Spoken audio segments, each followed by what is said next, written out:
nerves at least. Then we're gonna go pretty well.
I opened up Instagram, I saw a clip from Mr. No Sit No Shine. He was doing like some real left hooks.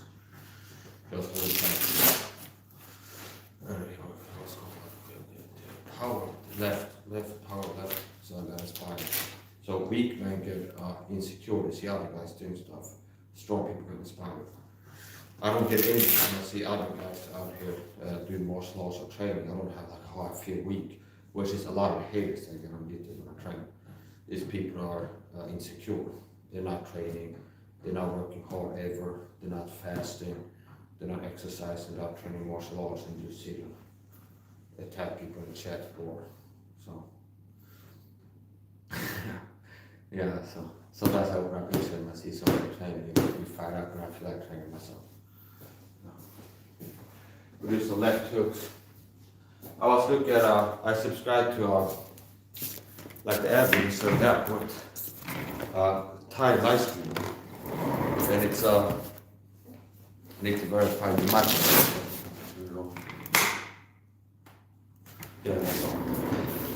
So I subscribed to the channel, and the live stream has been showing teenage boys fighting Muay Thai, and I looked at it yesterday. I played it on a video call and showed my wife. Lives in Thailand. I go, these boys are fighting Muay Thai, and I said they're better at fighting than a lot of 30-year-old men. Meaning their fighting skills are better than like the average guy in Sweden that's 30 years old or more. So it's like they might be 8, 10, or 12. I asked my girls like, how old do you think these boys are? I said like maybe 8, maybe 10, maybe 12. And they're like small boys, but they're really ferocious fighters. This might be like 12 or something. They're like real ferocious fighters. And it's like something to it, like see like little kids, it's like 12-year-olds do get out of the ring, and it's like they already have like peak masculinity at like 12, understand? So it's interesting. So there's a live streamer, he goes to Thai fights, and he seems to be playing like the kid championships. And I looked at a fight the other day, and those guys were really later on hang out, and I knew the guy in blue, the blue trunks was gonna win. I could tell he was winning the fight. He was more dominant, more aggressive. The guy with the red trunks was doing a good job too, but the guy in the blue trunk, he was dominant. This on left. This on left.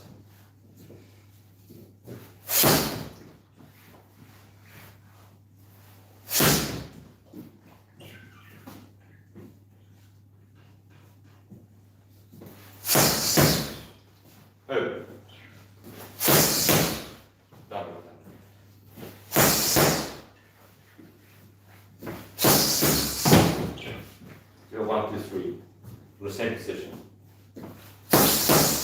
1, 2, 3. Double tap, left hook to the body, followed by a hit to the high level.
I'm going light today.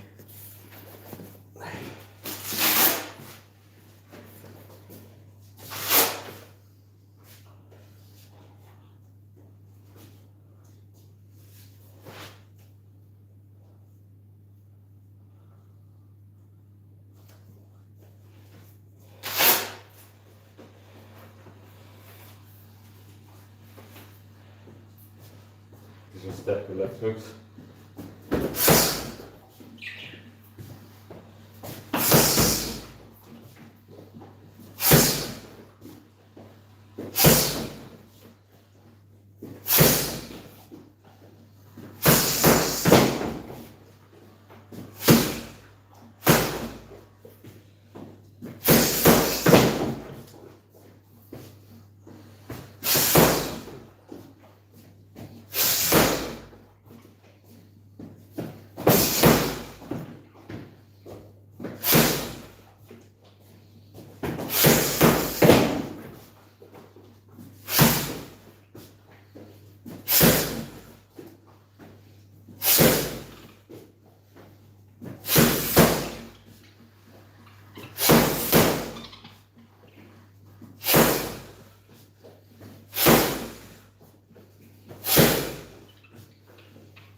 I'll take a breather.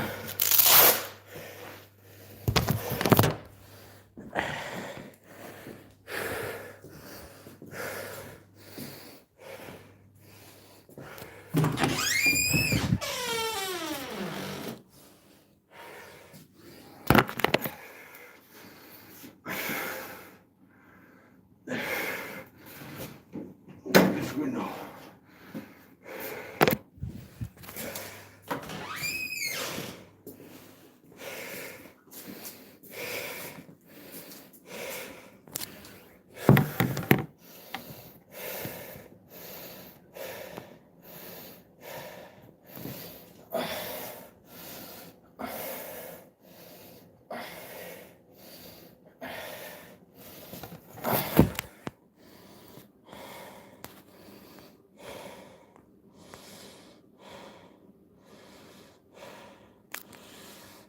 I don't take requests. There's this silly game people play, and it never works, where they try to communicate to me in command and language. It's like, give me some push-ups, show me some uppercuts, something like this, and it never works. And so many is cyber stalking where they push my buttons. They know there's like previously expressed pet peeves. They will utilize knowledge of previously expressed pet peeves, the program. Then it's like, oh, Mike, a lot of times when he gets really mad is when people come in and try to tell him what to do in the streams. There's like a button to push. So that button on that had the fly markets come in, show me this, do that, okay? And it's like, it doesn't work. It's about pushing my buttons. I'm not submissive, I'm not a beta, I'm an alpha male. I'm not easily led, understand? People come in all day, do push-ups. I'm not gonna do what people tell me to do. It's like, that's narcissistic always abuse tactics. And people think I'm crazy and an angry person. I'm the problem. Mike is an angry. It's not that he's been harassed daily on YouTube for like 6 years and he's starting to get fed up with it or stuff like this. Mike is an angry person, he's got a temper problem. It's not that he gets like harassed every day when he goes live on YouTube and people work to push his buttons all the time. No, he's an angry man. Okay, it's not that his environment is filled with people working to anger him, and sometimes he works. So I say I don't care right now about that. I support. I'm a total video. I'm a Christian total video talking about the gang stalker total videos. Gang stalker is real. There's a secret persecution program called gang stalker total videos, and I'm a target of it. I'm a total video talking about gang stalking. And remember this if you try to do research on this. 9 out of 10 so-called total videos online are fakes, and 9 out of 10 fakes or crazy talk. They'll give them away. Fake TS stuff to talk about direct energy weapons, V2K, RNM, direct energy weapons, ELF weapons, micro radar assaults, this type of stuff. Fake TS love to talk about direct energy weapons. So fake TS will work to discredit top of gang stalking by throwing in a lot of crazy talk in the mix.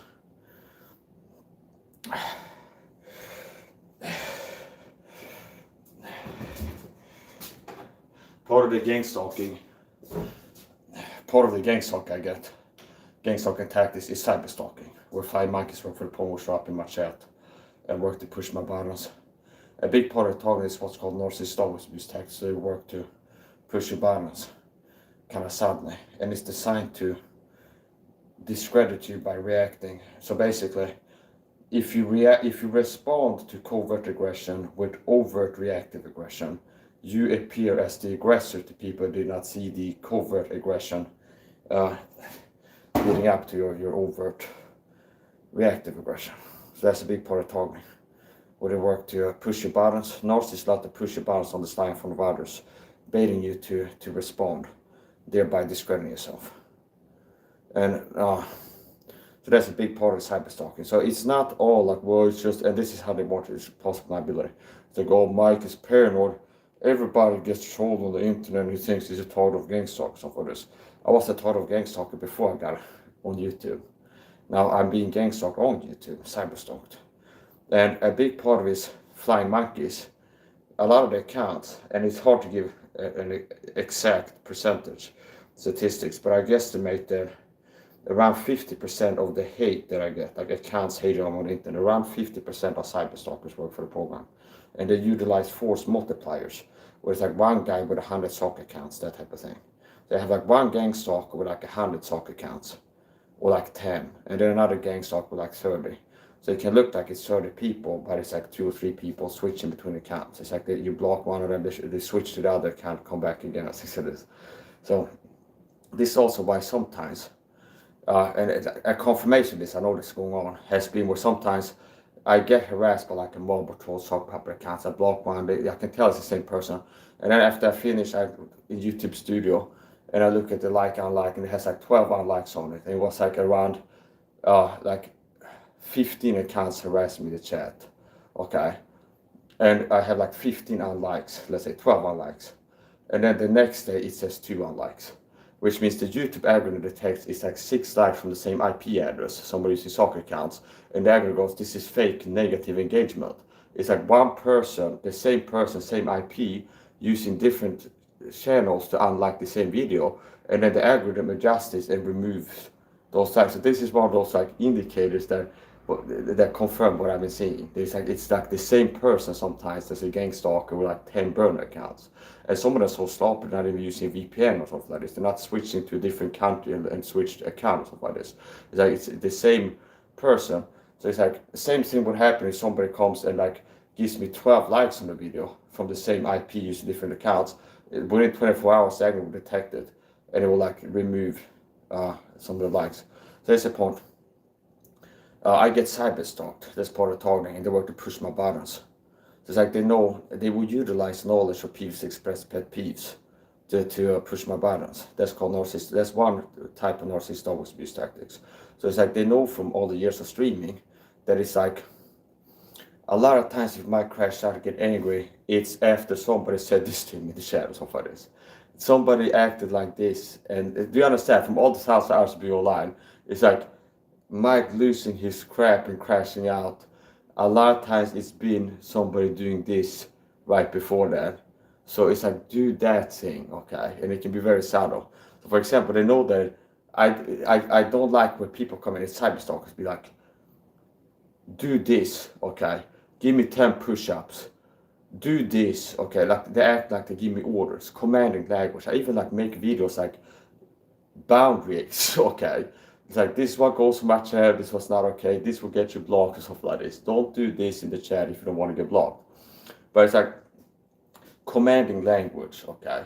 Where normal people are healthy, you don't have to explain like how to human 101. Maybe I should write the book, okay. We live in a world full of narcissistic people. Here's the point. It's like people come and speak in commanding language. And what I mean by commanding language, to find my terms. He'd be like, I'm like this, and shadowbox and be like, do uppercut punches, okay? Okay? And that, what is that? Commanding language. It's how your dad talks to you when you're 12. Take out the trash, son, okay? I told you 6 hours ago, something like this. See? It's command language. Or a drill sergeant in the army. I haven't been in the army. Now, I'm in the Lord's army. I did from the harnesses, so the Lord Jesus Christ. Now, here's the point. It'd be like in the Full Metal Jacket movie. Give me 10 push-ups right now, something like this.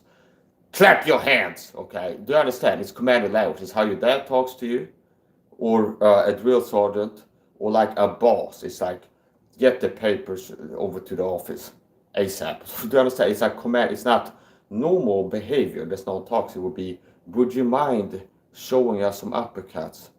See? That is not toxic and abusive, see?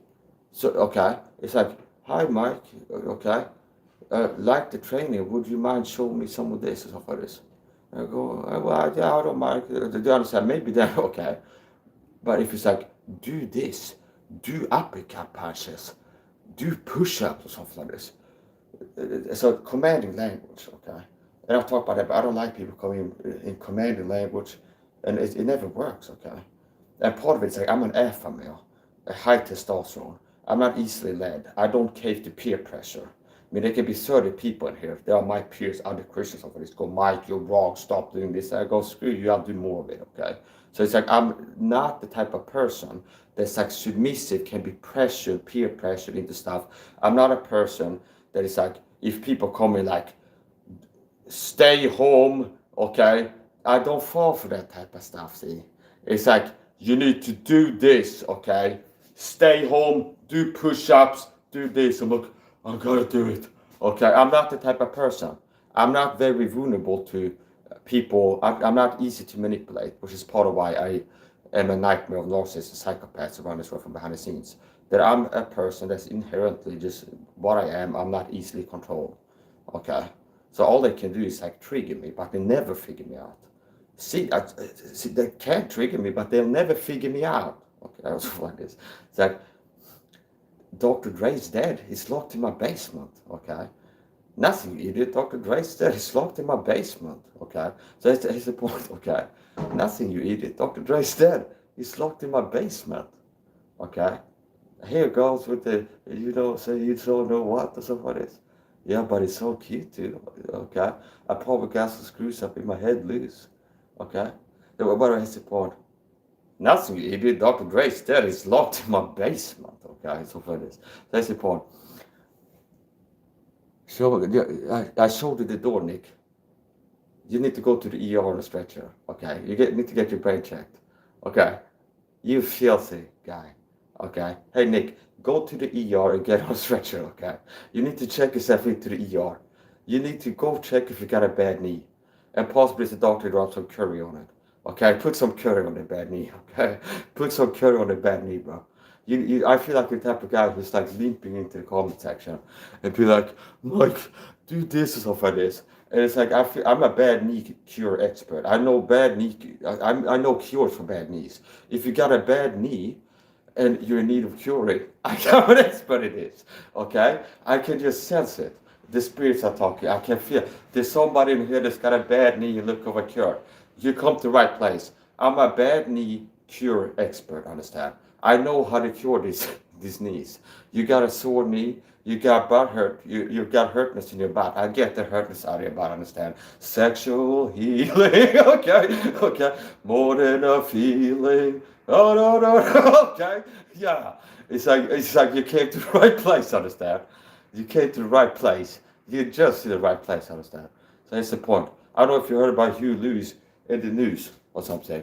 I don't know if you heard about Hugh Lewis in the news or not, but I know this. What am I doing? I'm fixing the cupboard. There's a hole here, okay? I don't know if you heard about Huey Louie in the news or not, but that movie is something else. That is something else, I can tell you. Okay? So it's like, don't mind me. I'm gonna make some coffee here. Yeah, I'll be right with you.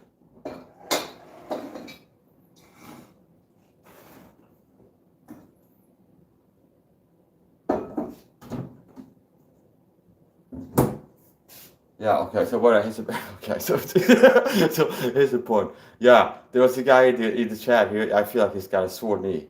Okay, bury your ass in the wounded heart or something like that. Okay, okay. So, I feel like you need to have your butthole carved out and like blessed by the Pope or something like this, and then put back on you. Understand? You got so much dirt and like hurtness in your butt. You need to go to a surgeon, and they had to do like an anerectomy or something. They had to cut out the hole, and they had to replace it with a healthy person's hole, and they had to have like the Pope praying over it and like incense, whatever. They need to have some kind of ceremony over it because this so bad that's in there that like only supernatural solutions can take at this point. It's like normally I tell people to take vitamin C, and but it's like there's no amount of vitamin C that can help at this point. It's like you're too far gone. Okay, not even vitamin C can help you at this point. You're gonna need. It's like you gotta need the injections. You're gonna need what you gotta need. You gotta need. It's like you need to check yourself into the hospital, and it's like all about vitamin C. It's like I have to. You need to check yourself into the hospital. You need to get the nurse to get a syringe about this big, understand, with like a needle that's this thick, like whatever, 40 gauge needle or something like this. And they have to get a running start. They have to like open your cranium. Need like a subcranial IV push of vitamin C at this point. That's also they will help. They need to get like a bodybuilder there to help assist with the surgery. They have a needle like this, and you get the running start. They hit you like this, understand? With the vitamin C, to be like an explosion of vitamin C, just like saturating, like every cell would be like poof, like a vitamin C explosion, like the big bag, understand? It'd be like a defibrillator for your brain. At this point, it's like that's the only level of vitamin C that I feel can help. At this point, understand? Anything below that it's not enough.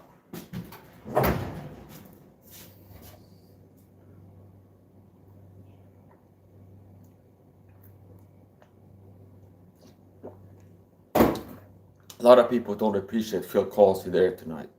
I thought that was one of his best songs. I can feel it coming in the air tonight. Oh no, I've been waiting for this moment for all my life. Oh no, do do do do do do do do. Okay, yeah.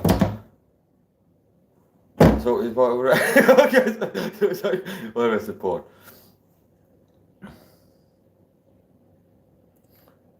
We have some guy from Bangladesh in the chat.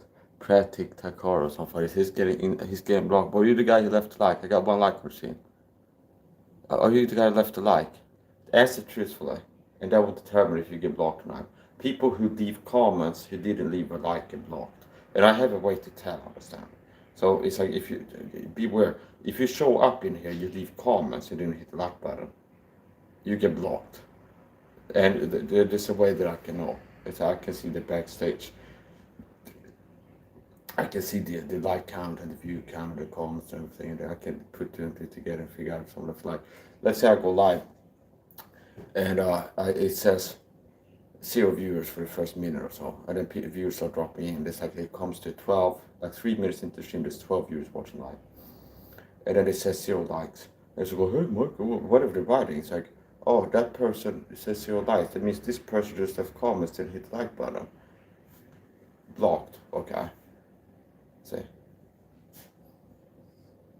Notice how they're doubling down on it. Where it's like, after I said I don't like people talking command language, now people double down on it. Here's another caption up. Do this, okay. See. Do this, show me this. Do this. It's like, no, I'm not doing that. I'm doing whatever the hell I want, understand? And here's another thing. Because they don't like, it's also like perception management baked into it. It's not, it's always be sexual to push my buttons. It's also perception management, I suspect. It's like they know that one of my strengths, attractive qualities. Like, look at myself from the outside. It's like, we are worried about Mike because he's a thought individual. He knows truth to the deep state I want the mass to know. So everything's like work to control people's perception on me. Work to keep forgetting views, work to control people's perception. So it's like, Mike, also some of his attractive qualities and traits. He's a strong man, like an alpha. He's not like submissive, subservient, and he's like a person that submits, and he's not a person that's submissive, and that's the truth that he's that. So people unaltered, without the perception being flavored, will be able to detect that he's like a person who's really strong and not submissive and not easily manipulated, and he doesn't submit to people. Like, he's not that suggestible. See, he's really non-suggestible. No, a lot of people, advertising works. It's like, donate to me now or something like this in the PayPal. If people have like link, buy my supplement, all capital letters. This is like NLP type stuff now. I have CrossFit competence, where it's like, it's like manipulation. So a lot of YouTubers go, buy my supplements, click link and buy supplements, like all capital letters and link. Because it's like this, an automatic retrieval response. So now people are suggestible. They walk around in the sugar days. What we can get into all the biological and psychological reasons why people are highly suggestible. But it's like a command. There's a reason why I see this forceful, strong terminology in marketing, which applies to YouTube too. Where it's like, share, and subscribe. Because it's a command. Whereas when I drop a paper link, donations are welcome but not required and can be sent here. See? Well, I know our statistic will get more donations if I was more manipulative. I talked about this before. This role is not set up to reward. This role is set up to favor narcissists. So me, I'm less narcissistic than this person is. I'm a giver more than a taker. Do you understand? I spend money to produce quality content, entertainment, information, teaching, coaching, and I don't make a cent, see? So people like me that are like empathetic and givers and looking to give naturally, that end up like doing stuff, and it's not selfish and like me. It's like end up not have success in this world, because this world is set up to favor narcissism. Do you understand? So anyway, support. So part of this is like the manipulation tactics, like NLP, where if I go, how I like the my donation link is, donations are welcome, not required, and can be sent here.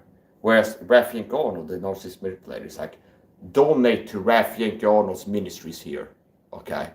Because that's commanding language, and the average person that's submissive and suggestible, which is a hypnosis term, where suggestibility determines how easily hypnotized you are. What is hypnosis? Giving commands to the person and getting the subconscious mind to act on it. So suggestibility, hypnosis, NLP, commanding language. So there's a state, there's in your human mind, I gotta teach on this, NLP psychology at a basic level. Suggestibility, okay? What is suggestibility? Suggestibility is the degree of how influenceable you are, basically. Like, how vulnerable are you to your mind being hijacked? How vulnerable are you to people controlling your behavior with their words? Suggestibility is how suggestible are you? How likely are you to follow commands? See, so for example, a person is highly suggestible who's going to YouTube and about Rafik Arnold's YouTube channel, and it says donate to Rafik Arnold here, all capital letters. Okay, that's like an NLP. See, donate to Rafik Arnold here. Okay, all capital letters. Okay, a person who's highly suggestible is more likely, without thought, be like donate to him here, all capital letters, strong, short, intense commanding language. Donate to me. Okay. And I click the link and donating, see.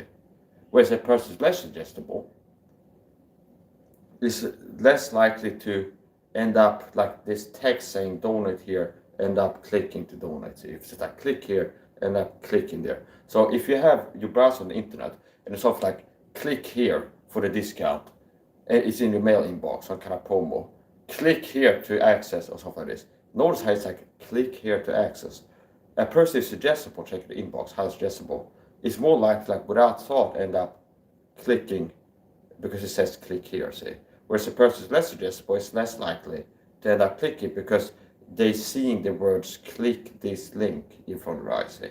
So the more suggestible, the more likely you are to check your inbox, click this link, to just click it without thought, see, to not clicking it. So that's suggestibility. And the more suggestible you are, the more easily hypnotized you are. So a person is a stage hypnotist or an NLP, a person who's a hypnosis, like who works with people that want to quit smoking or something like this. The hypnotist, the prep work is inducing a suggestible state in the hypnoti, or what you want to call it. The person is in here for a hypnosis session is getting them suggestible, getting them more suggestible, because daily life now walk around in the trance-like highly suggestible state, or you ought not to be. Okay, so the first part of hypnosis work before they start implanting, like you are losing your desire, don't feel like smoking anymore, something like this. Okay, it's like day by day you become less and less interested in smoking, something like this. Your hunger for smoking is started to fade. However they do it. Okay, I'm not an expert in that, but there might be different styles too.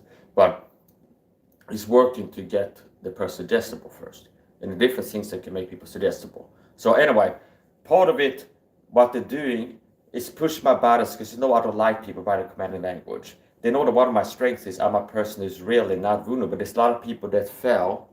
There's a lot of people, okay? There's a lot of people that fell, okay? Stop by the fence, Lisa effect TI. If she falls flat, no matter if she falls back or forwards. I have a birthright divorce. I came up with like this off the top of the dome, yo. Stop by the fence, Lisa. She's ugly. No, first of all, the woman is ugly. Imagine how bad she smells, man. Obama and Hillary and Stop by the fence both smell like sulfur. Hillary's into really freaky, weird stuff, man. Okay? She's got worms coming out of her ears. Obama and Hillary both smell like sulfur. Okay? I'm told. That's what I'm told. Okay, I don't know. Okay, what was I? Here's the point. Yeah, crazy. Yeah, I may be crazy, but I ain't no fool. 2 + 2 is always 4. I learned that thing in school. Okay? Yeah. So. I suppose anything goes. Okay. The world has gone mad today. Good's bad today. Okay. The world has gone mad. I should have like a cane and then like a plum head or whatever that for this. The world has gone mad today. Good's bad today. Okay, yeah. This Cole Porter in the 1900s was rapping about brain rot. If any brains you got from those little radios, okay. See, so it's like I didn't really analyze that much, but face value, I feel like he might be rapping about brain rot. Where it's like the old school be like this, a new thing, but the people sort of have radios, and people are like, yeah, these people are getting down because they're not reading books anymore, but they just listen to the radio. And it'd be like people talk about Great Reset videos. It's like brain rot even harder last time. Where it's like the brain rot is like content that's designed to kind of appeal to short attention spans, to create and maintain short attention spans. So some people have what I refer to as artificial ADHD, where I have the neurology of autism, and commonly correlating with autism is ADHD. And it's one of the psychologists in my papers like we think he's got ADHD, but he never got diagnosed with the different diagnosis. So I self-diagnosed as ADHD. And this is a psychologist said that I got intense ADHD or something like this, and then, but I never went in for the test. I got diagnosed with autism. And what's the point? There's people that have what I call artificial ADHD, where they didn't have the neurology. They don't have like the brain, where the brain is like locked into being ADHD. But because of how they live their life, like the high sugar diet, vitamin deficiencies, and also kind of they don't exercise their muscle or paying attention for a long time, they end up having like artificial synthetic ADHD, you could call it. It's like by lifestyle, they cannot train themselves, use or lose it, to not pay attention for a long time. It's like they're not reading books, or it's like reading chapter 1, chapter 2, chapter 3, chapter 4, and like focus on this for a long time. A lot of people are just short. It's like jumping from one dopamine hit stimuli to another. It's like they open up TikTok, there's a notification, they click notification, there's another thing showing up, they just click there, and then there, and there, watch this like 7 seconds, stop being bored, jump to something that's more stimulating. Okay? And then if you live like that, it's like your brain doesn't get exercise to pay attention to something. So vitamin deficiency coupled with lifestyle can create what I call like artificial ADHD. So here's the point, and other things too. So there's a lot of these little cyber stalkers in here. I'm not taking orders. You had to send donations to my PayPal to have a chance to have me give you your request.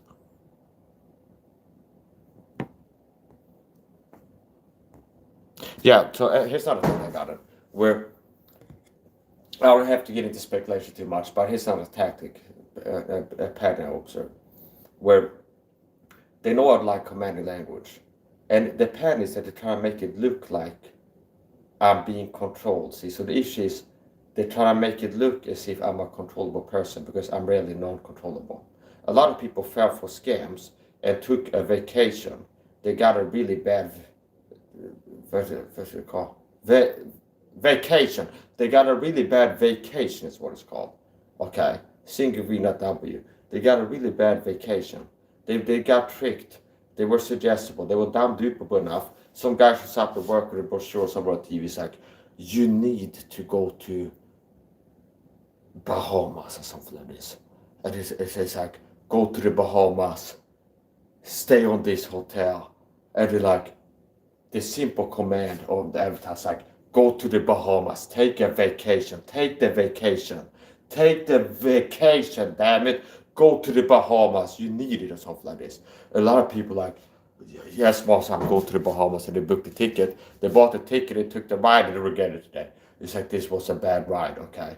It's like, I went there, it was not what it was cracked up to be. It was a bad trip, okay? It was a bad experience, and I regret it now. And I didn't, okay? I haven't traveled abroad, understand? But if stopped by the fence, Lisa would take a trip abroad and fall flat on her face. No matter if it falls forward or back, she'd be falling flat. That's all I'm saying. Stalked by the fence, Lisa, if she falls forward or back, she'd be falling flat out of the way. See? You know how you can fall forward flat on the face? It's a common special rules. If she falls forward, she's falling flat on her face. If she falls backwards, she's falling flat too. That's all I'm going to say. Stalked by the fence, Lisa. The most basicest of bitches there ever was, if I ever saw one. She's the most basic of a bitch. You open up a word book, a basic bitch. Like, or something. This has a picture of Stalked by the fence, Lisa there.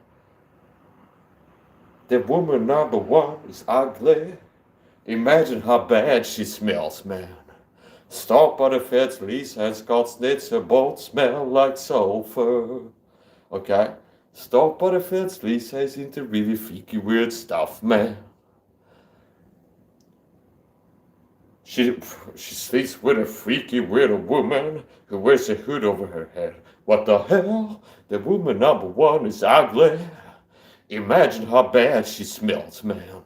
Obama and Hillary both smell like sulfur. Okay? What is the instrument I play? I don't know. What are you talking about? Do-do-do-do. Okay? Do-do-do-do. Obama and Hillary both smell like sulfur. Okay? I've tried to figure out what outro this is going to be. I'm a solo Trodarian. My one instrument is my vocal cords. Okay, so if I need a flute sound, it's like I had to use this to try and make it. So it's like I'm a solo Tudorian. It sounds kind of sophisticated, doesn't it? I'm a guy who uses my voice to produce sound. Okay, I'm a solo Tudorian. Mike SAHA, playwright, poet, pauper, pirate, novelist, thinker of thoughts, speaker of words, singer of songs. Okay. I've seen like a quote once, it's like Arthur Schopenhauer, playwright, poet, and like basket weaver. Like back in the day, they used to have be like Renaissance man where they had like they're like these quotes was like the guy who's the guy. It'd be like this quote is by this guy was like a playwright, a poet, a basket weaver, astrophysicist, something like this understand.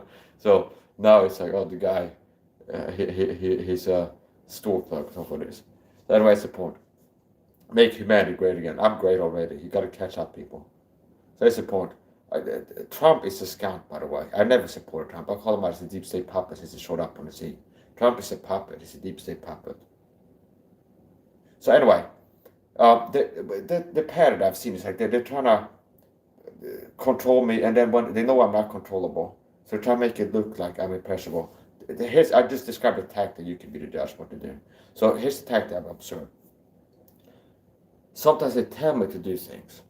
It's like, give me 10 push-ups. And my natural reaction is like, I don't like people tell me what to do. That's command. I don't talk like this. You're not my dad. They don't get to tell me what to do. It never works. Be like, do this. It just doesn't sit right with me. People, I guess maybe because I have high testosterone and I'm an alpha male. Not a yes sir, not a follower. Okay. But it's like just naturally, it's like, it doesn't sit right with me. Do you understand? It's not like I bought a book like how to be a strong man or something like this. It's like I'm a guy that's gone through a hard life. I don't have low T. I have high testosterone. I am powerful psychologically. And I just end up naturally being the way that other people have to buy a book, How to Be a Strong Man or something like this. Do you understand? Without trying to. It's like somebody comes in, I'm training or something like this. So I'm live. Give us push-ups, see? And just doesn't sit right with me. Okay, and I go, it's like, who are you to talk to me? It's like you don't get to tell me what to do. Understand? I can't be bothered, understand? Okay, brother, ooh. Ooh, brother. Brother, ooh. Ooh, brother. Brother, ooh. Why would you do that, brother? Like this. Why would you do that, brother? Brother, ooh, ooh. Okay. Something like this. Okay. Yeah. It's like, well, if you hear a guy out in public going, somebody's, you know it's time to run, okay? If you outside walking, it's a guy who got a towel on his head, and he's like, and he's walking in the bathroom, just run, just run, okay? Just run the opposite direction. If you're outside walking, and this guy who's got like a towel on his head like this, and it's like, just run, take my word for it, just run. Okay, not into traffic, but it's like away from the guy with the towel on his head. The guy's doing a cappella solo. It's like very monotonous. It's just the same sound. Something like this. Okay, it's working towards a crescendo. It's like that. It will be like powerful in a way that you won't like. So it's important. Okay. So anyway, it's important. Sometimes I have people come in, and I've noticed this pattern where it looks like they're trying to make it look like I'm a person who's controllable. So it's like they try like, Mike, give us 10 push. I go, no, okay, I'm not doing that. I do not get to tell them what to do. So it's like, oh, this is not good. And then they're trying to make it look like I found them by guessing what I'm going to do and tell me what to do it. So in this slide, it happen. I'm training, I'm doing combinations. Somebody comes in and like, give me some combinations. So try to make it look perception management. Do you understand? I start training, I look at the chat. I start training, I start doing combinations. And then when I come back to the phone, I see somebody wrote, give me some combinations of like this. So what I'm trying to make it look like, do you understand this type of tactic? I go live, I put the phone away, I go 50 feet over here, start training, and other times I start like this and I start doing combinations, okay? Then I go back to adjust the camera angle, and I see, give me some combinations, which is what I was doing before I went to check the phone. So that's perceptive, try to make it look to the viewers as if I'm submissive and commanding lives like I've submitted it. They try to make it look like I'm a bitch, like a simp, that people come into my chat and what to do. And do you understand? It's perception management to these people. Like I start training, and I start doing combos, they have a guy write, give me some combinations. So people that tune in and see me doing combos, see a guy say, give me combinations to make it look like I'm doing combinations because the guy ordered me to in my chat. See, this is the level of perception management. And I got this before, where it's like, for a period of time, like a month, I would finish my bicep curl workouts by doing this, okay? Okay. So it's like there was a period of time where I started like maybe every third arm workout, upper body, doing bicep curls, and like this, I would start doing like this too, okay? And then it's like, still trying to make it look like Mike is like submitting people in the chat. So when I'm training this, and they know the other times my workout lead to this after doing the bicep curls, it's be like, do some shoulder raises after this. Because they're trying to make it look to the viewers if the reason I'm doing shoulder raises is because the guy told me to in the chat. So it's like they know by my patterns. A lot of time, it'd be like this. It'd be like, if somebody comes into chat now, play OMAD live within 48 hours or something like this. Play more anomaly mode. Okay, go live and play anomaly mode again.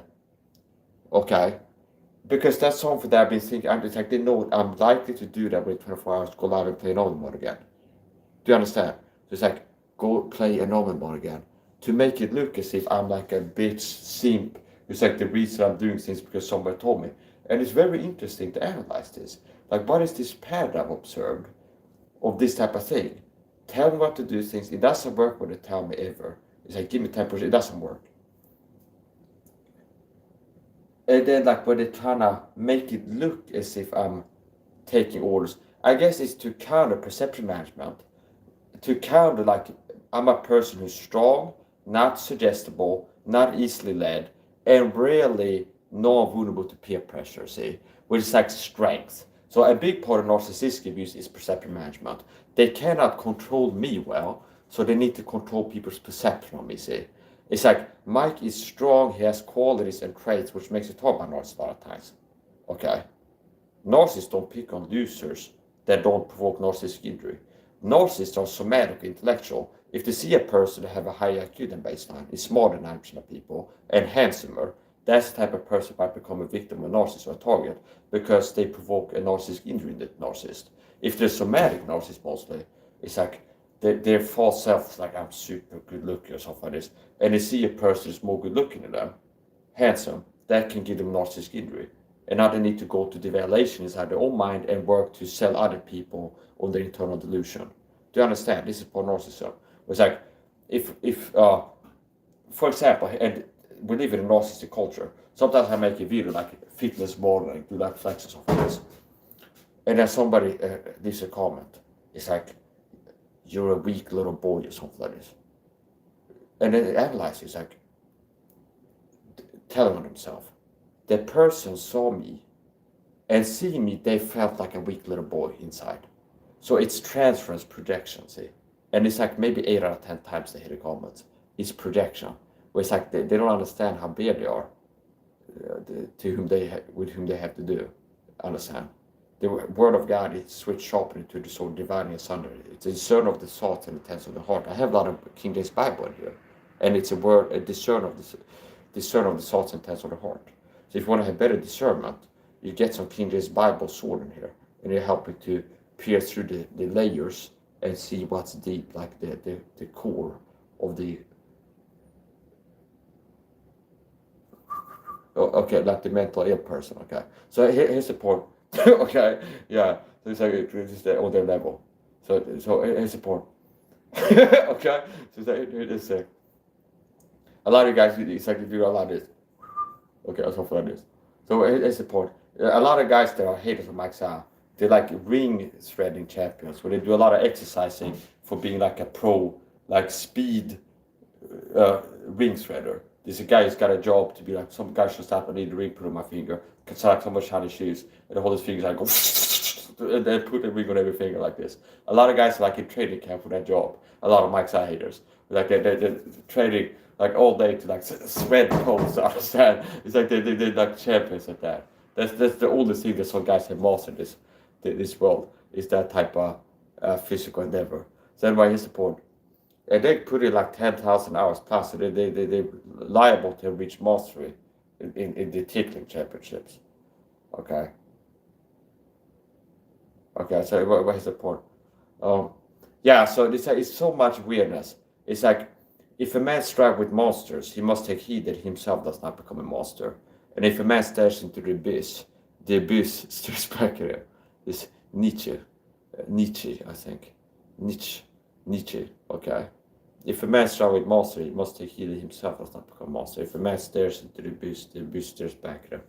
So uh, there's a morbid curiosity part of this. So it's like what I deal with. Here's another thing I can teach on psychology. If something is rare, it has interest potential.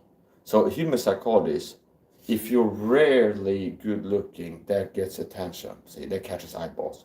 If you're in really good shape, really handsome, really talented, if people perceive rare quality in you, that catches their attention. Understand? They get transfixed, they get sucked in. People are attracted to rare quality. And a jewel I watched a video, if something is rare and pretty, it makes it valuable by human beings.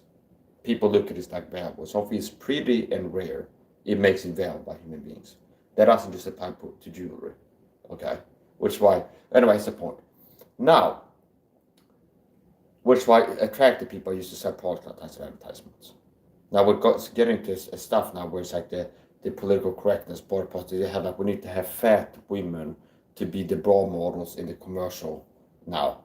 A black woman who's fat, a woman who has no hair, okay, and we need to have like a woman with a penis and blue hair, and all together for the bra commercial, so that no woman will feel left out watching it oppressed or something like this. I'm not joking. I've seen this type of Swedish ads for like chains, and it's like, oh, it's like body positivity. It's like they sell some bras. It's like, oh, body types are great. They have like some fat woman, some super like anorectic woman. They have like a prolactin or something. They have like some kind of reptoid, whatever. They have like anything you can identify as in there. Okay, it's just be like nobody's supposed to feel like, oh, I'm not being oppressed because it's not beautiful women that are in the bra that they sell or something like this. It's not a beautiful women. It's like they got fat women. They got like women. They understand. It's like ugly women don't have to feel oppressed when they look at the commercial because the women in the commercial are like mediocre, okay, at best, okay. So it's like I'm not saying I want to beat you with chains like a rabid dog if you're fat and ugly and disgusting. I'm not saying I don't, but I'm not saying I do either, okay? So it's like, here's the point, okay? What is here's the point, okay? So it's like this. Okay, so yeah, yeah. I've got into villain mode. I've entered into my villain mode now. This is not going back, understand? So it's like I got into villain mode now. So it's like this is where it gets dangerous of the YouTube stream, understand? This is when I might have to end up pulling the stream after the fact. Not yet, but it's like we see how it goes after this point, what happens. So it's a point. Okay? I talked about a Holocaust peace video in Circus G's. They had a guy come to my high school as a kid. He was a lecturer, Holocaust survivor, and he was a Jew. Not any type of Jew, but he was a circus Jew. He was a circus Jew. So it's like, it's like circus as a word is pretty entertaining. And Jew, self just the word Jew is pretty entertaining, at least to me. So just Jew, understand? It's like, it never gets old. You have like Jew and circus. And you put them together, it's like, it's synergistic. It's so much more funny. It's how can it not be funny? You put the word circus and Jew in the same sentence, understand? This guy is a circus Jew. You invite somebody over for dinner. Who are you dating, or something like this? What is the work? Why, he's a circus Jew or something like this, understand? It's like, how is that not funny? He's a Jew, he's a circus Jew. They got Jew Jews, they got banker Jews, moneylenders, they got, they got all kind of Jews. They got sniper Jews who spend a lot of time in towers looking for like genocide victims to shoot or something like this. Understand? They have like sniper Jews. Okay, there's like they used to be that there was the Waffen SS in the guard towers with the bolt action rifles looking for people to shoot. Something like this. People are running or something like this. Now it's like they flipped the script. So now the Jews have people in towers looking over a fence for somebody running to shoot it up, like this. Okay, that's it very important. Okay, okay. So he said, that's a joke, okay? This is live comedy entertainment. Don't taste me, bro. YouTube admin team, if you watch this, some report video, don't taste me, bro. This is live entertainment comedy performance. Live comedy entertainment performance. This is my live comedy special. Mike Saha, live. On the YouTube, with the radio voice, it makes it more credible. Okay, this is a production. This is serious. This is a comedy set. You're watching Mike Saha, live. Now to the live comedy segment. Take away Mike Saw. It's Mike Saw here, Western comedian. Okay, okay. So tonight with Bob with the weather stuff like this. Yeah. So we look at the overcast sky. It's minus 9 degrees Celsius. We got the overfront coming in from the west and expect heavy rainfall towards the evening. Okay, okay, something like this. So he's like, yeah. It's, for what it's worth, there. You see, it's a production show. Nothing to see here, people. Move on. Don't taste me, bro. So okay, here's the point. There's circus Jews, okay? He's like, okay. He's like, there was a guy who came to my school when I was a teenager. He was a lecturer, he was a Holocaust survivor, okay? Now, okay, and I was like fascinated. And the Holocaust survivor came, okay? he's like signing autographs left and right. He's like, who's this guy? He's like, I'm a circus Jew. Okay, so he walks in with like sunglasses and a tuxedo, he pulls up in a leaf outside of school, and he's like, what? And so he's like writing autographs, and women are throwing the underwear. It's like, I'm like, who's this guy? Okay, it's like, he's a circus Jew, Holocaust victim. Okay, I'm like, wow. Okay, see, and I'm starstruck. I'm starstruck. That actually worked in it more than one way. I was starstruck. I had like a yellow star on his shoulder, and okay, and he's like, he bumps into me like this, and I'm like, hey, sorry, mister. I'm like, well, I'm the star here, okay, you're not, make way for something like this, okay. So it's like, okay, so it's like, he was like a special type, but he was a circus Jew. And he had like a tattoo with a barcode on it, something like this. This is a different level. But it's like in the Victim Olympics. If you like, who's the biggest victim? That guy is like the world champion. Understand? Like the victim. I'm being oppressed because I'm a transvestite or something like this, and they won't refer to me as Hua or something like this. It's like the principal is refusing to call me Hua or something like this. And I identify as a Hua.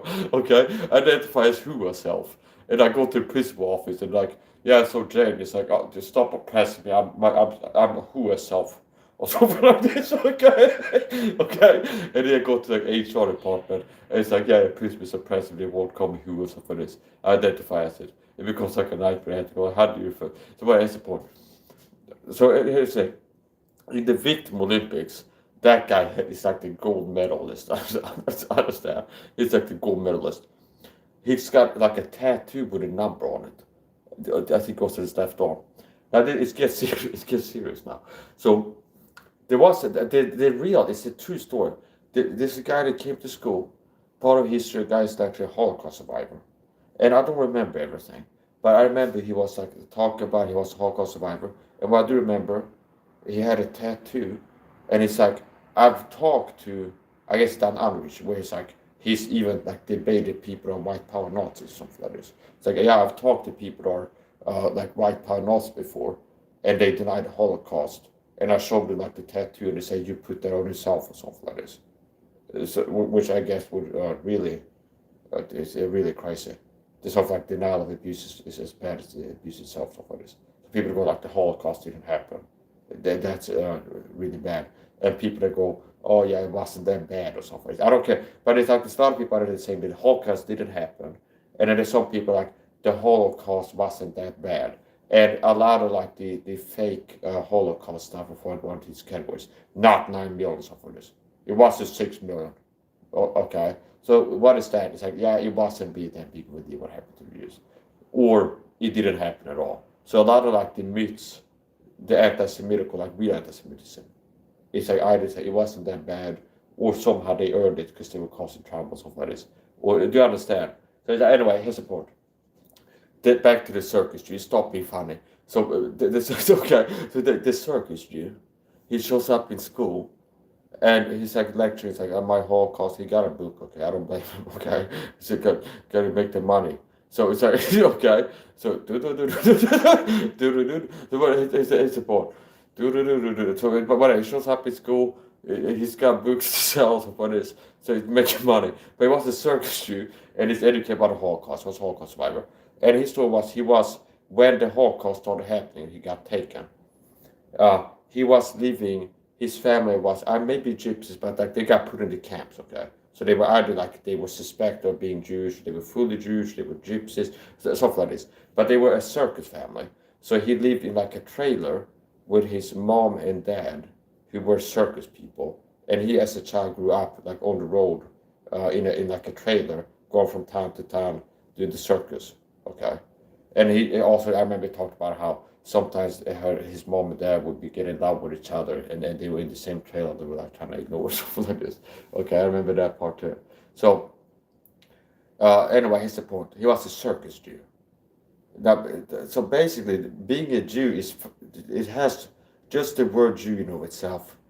It gets a laugh out of me a lot of times. Just Jew, okay, just Jewish Jew. It's just something to it. Now, if you if you put, it's like if you put, depending on what words you put in front of the word Jew, it can be even more funny. So if you put circus in front of Jew, it became even better, or possibly after Jewish magician or something, or like something like this. So here's the point. Where I go with this? I'm gonna keep doing what I'm doing. I do whatever the hell I want. See, they can trigger me. These people might be able to trigger me. See, they can trigger me, but they will never figure me out. Okay, something like this. It's like, see, they can trigger me, but they can never figure me out. Something like this. See, okay, well, hold on. Yeah, so see, they can trigger me, but they can never figure me out. Something like this. So that's the point. So what I said, I'm doing acting now. Okay, so doing live videos. See, they can trigger me, but they can never figure me out. Okay. See, they can trigger me, but they will never, ever figure me out. Something like this. See, they can trigger me. They can't trigger me, okay? But they will never, ever figure me out, okay? So why is the point? That was pretty good. It's quite eccentric.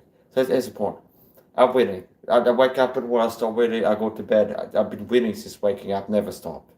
I wake up in the morning, time to stop winning, I'm winning.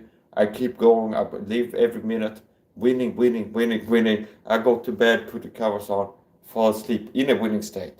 And okay, and it's like I wake up in the morning and I never stop winning those 8 hours I was sleeping either. So it's like even in my sleep I'm winning. So I wake up in the morning, time to face the day. It's time to keep winning. It's never like stops. It's not time to stop winning.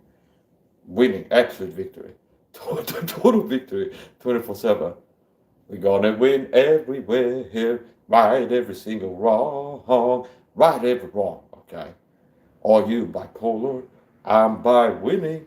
Win here, win there, win everywhere here. I was banging 7 gram rocks. That's how I roll. Winning. Okay. You borrow my brain, you'd be like, dude, can't handle it. Win here, win there, win everywhere here. We're gonna win everywhere. Right every single wrong. Right every wrong. Okay. Do. Okay. So thank you for the suggestion. It was a good one, without a question. Okay, do it for us, do it for each other. We're gonna win. This is a remix. Okay, yeah. So it's like people come into the chat asking me, Mike, why are you so much better than everybody? Okay, I'm getting sick and tired of you people coming into my chat all the time. Leave me alone. Every time I go to a YouTube comment section, I go click it, new comments. Mike, what is your secret? Why are you so much better than everybody? Why are you smarter, better looking? How do you have so much energy? And then sometimes people go, Mike, are you on drugs? And I go, no. Okay. But if I was, I'd be doing them like you wouldn't believe, understand? People sometimes come in accusing me, Mike, are you on drugs? Or like tell me that I am. Mike, you're on drugs. I'm not on drugs. But you better believe that if I started doing them, I'd be doing them like nobody ever done them, understand? Okay? If I got into doing drugs, I would be doing drugs. It would be like for the record books. It's like I'll be doing drugs to a level that is unheard of. It's like I don't do drugs, but if I was doing them, okay, it's like I would be doing drugs you never heard of, in ways never heard of, and it's like to a level that would be unsustainable to most humanity. Understand? It would be like my apartment would be like a vacuum, like a black hole. That would be like sucking in all available drugs in this universe. Will somehow end up in this apartment. You understand? It's like all drugs available all over the world will somehow end up being pulled into this apartment like a black hole. All the drugs right up here, in one way, shape, or form. Okay. I'll be like a vacuum cleaner, just pulling in drugs from all over the world. They should hire me. They should hire me in the war on drugs to just send me to South America, and I use up all the drugs there. It's like there's no drugs in this country anymore. Send it to Germany, and it's like I go around and I use up all the drugs to send me to the next country, and just go around doing all the drugs there is to be done until there's no drugs to be done anymore. And it's like there's no drugs to we solve the drug problem. There's no drugs for people to do anymore.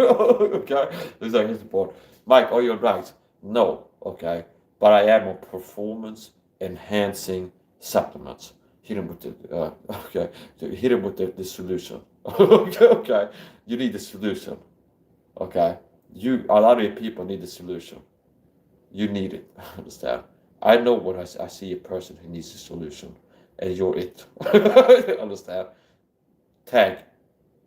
You're the guy. You're it. You're the guy who needs the solution. Nurse. Okay. Just wait right there. Okay. Just get straight tag. Okay. What? We just gotta make it comfortable. Make it comfortable. Gotta make it comfortable. Okay. You come in with the straight jacket and the fentanyl. Okay. And the straight. Okay. Yeah. So he's like, don't worry about it. So just relax, make yourself comfortable here up here. So it's important. Yeah. So all jokes aside.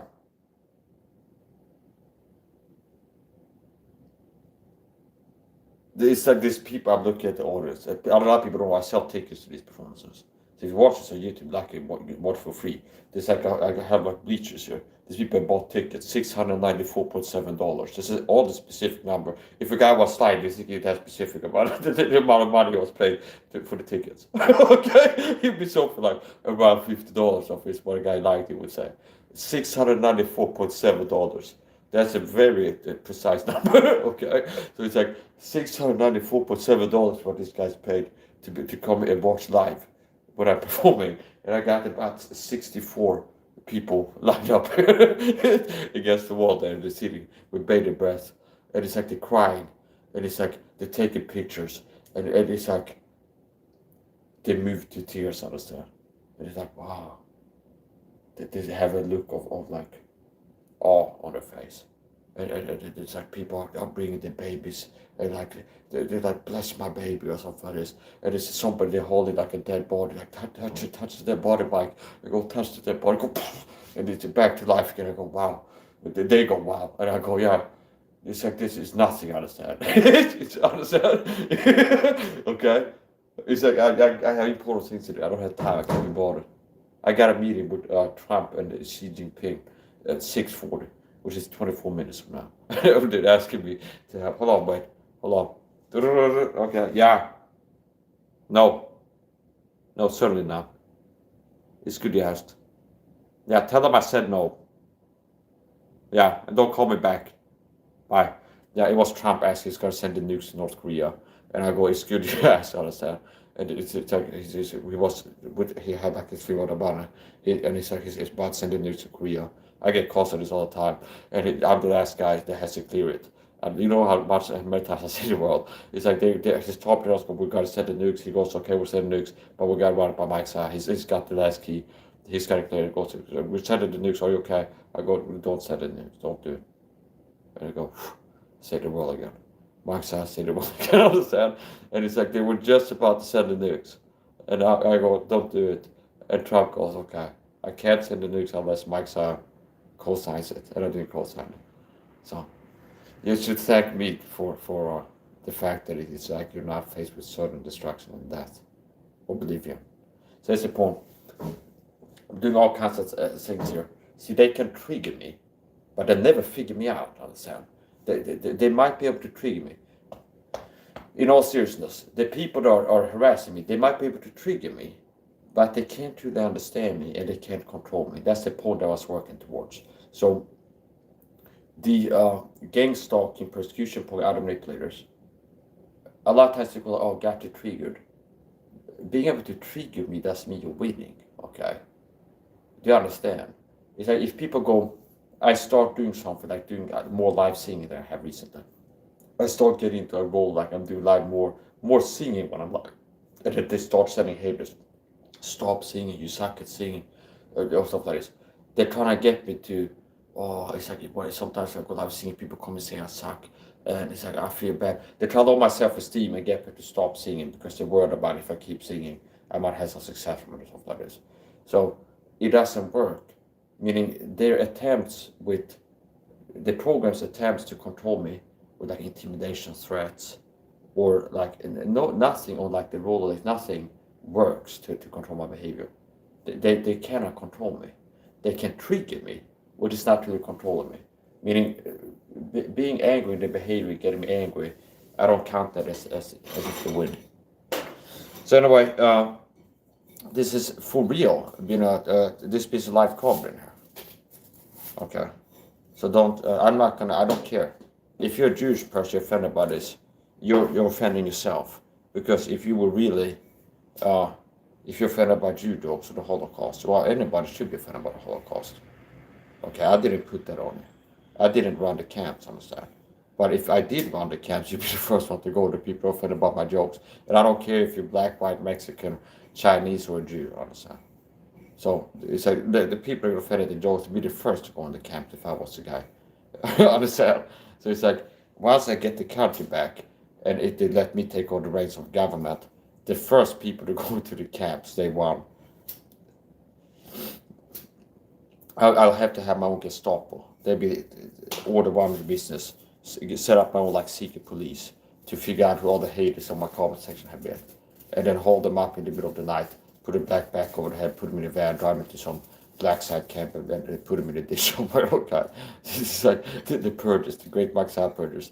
If I end up running this country, there'd be like a massive purge, like the first month, where the population would decline by like a good 25%. Okay, the population would decline by like a good 25%. They want, which would help because there'd be more tax money over to spend on where it should be spent, like luxury jobs from my side and things like this.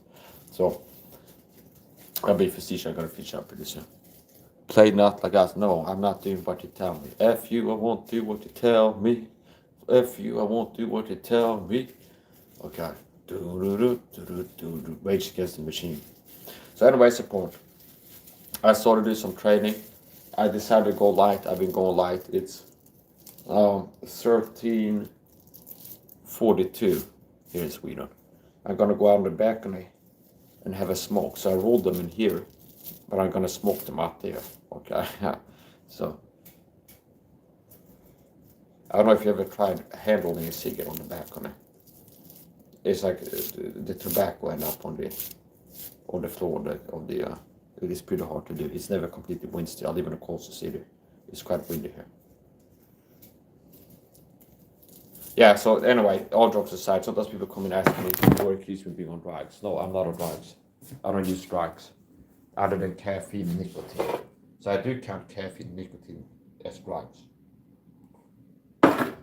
I do look at caffeine and nicotine as drugs.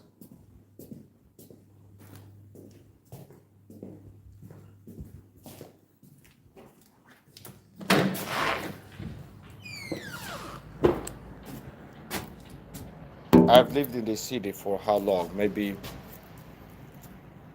8 years or so. Maybe around 8 years.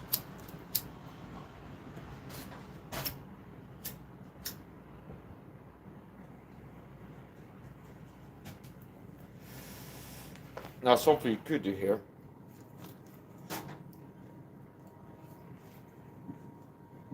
If you want to do like hot cold therapy. I could get like swimming trunks. I mean, like when you go to what's it called, like a swimming hall, like a public swimming pool, and you have like these shorts that have a string that are made for bathing in them. Get in a hot bath and be like super hot and sweating in there, and then go out in the Swedish winter on the balcony, which is the swimming trunks for like the hot cold therapy effect. Or you can get the same effect from just taking a hot shower for a cold shower. Wim Hof is one of these people that is big on the cold therapy, whatever you call it. Subject yourself to extreme cold for health benefits, according to him.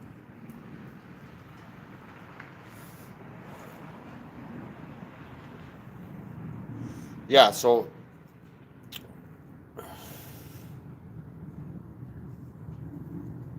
I might do some more training. I need to hide it a little bit.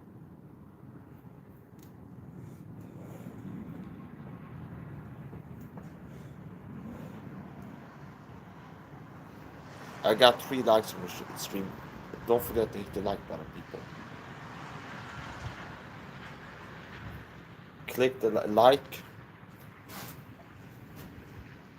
like, share, and subscribe.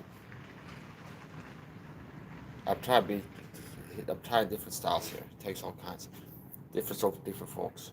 Would you mind leaving a like? Help a brother out, okay?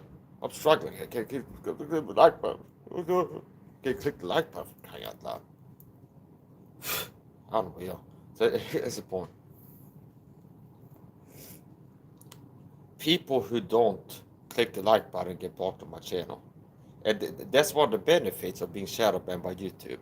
That a lot of times I quickly get rid of people I don't want in my comment section. Okay, meaning sometimes when I go live, I end up having like 147 live viewers or something like this. It depends on what I do, what time I go live, and so on and so forth. But a lot of times the way I go live, I'm not really trying hard to it. Okay, so a lot of times I sit in my kitchen bed night and like the camera this close to the weird outfit and like mumbling or something like this over a fan sound. Okay, so okay, but sometimes it's like whatever I end up doing, I'm surprised. Oh, okay, a lot of views on this. So one of the benefits of having a small channel and having a lot of streams where there's not that many views is I get rid of people that I don't want around me in the future. Because let's say I go live, I end the stream, I go live again. The first 3 minutes, it might be 0 viewers.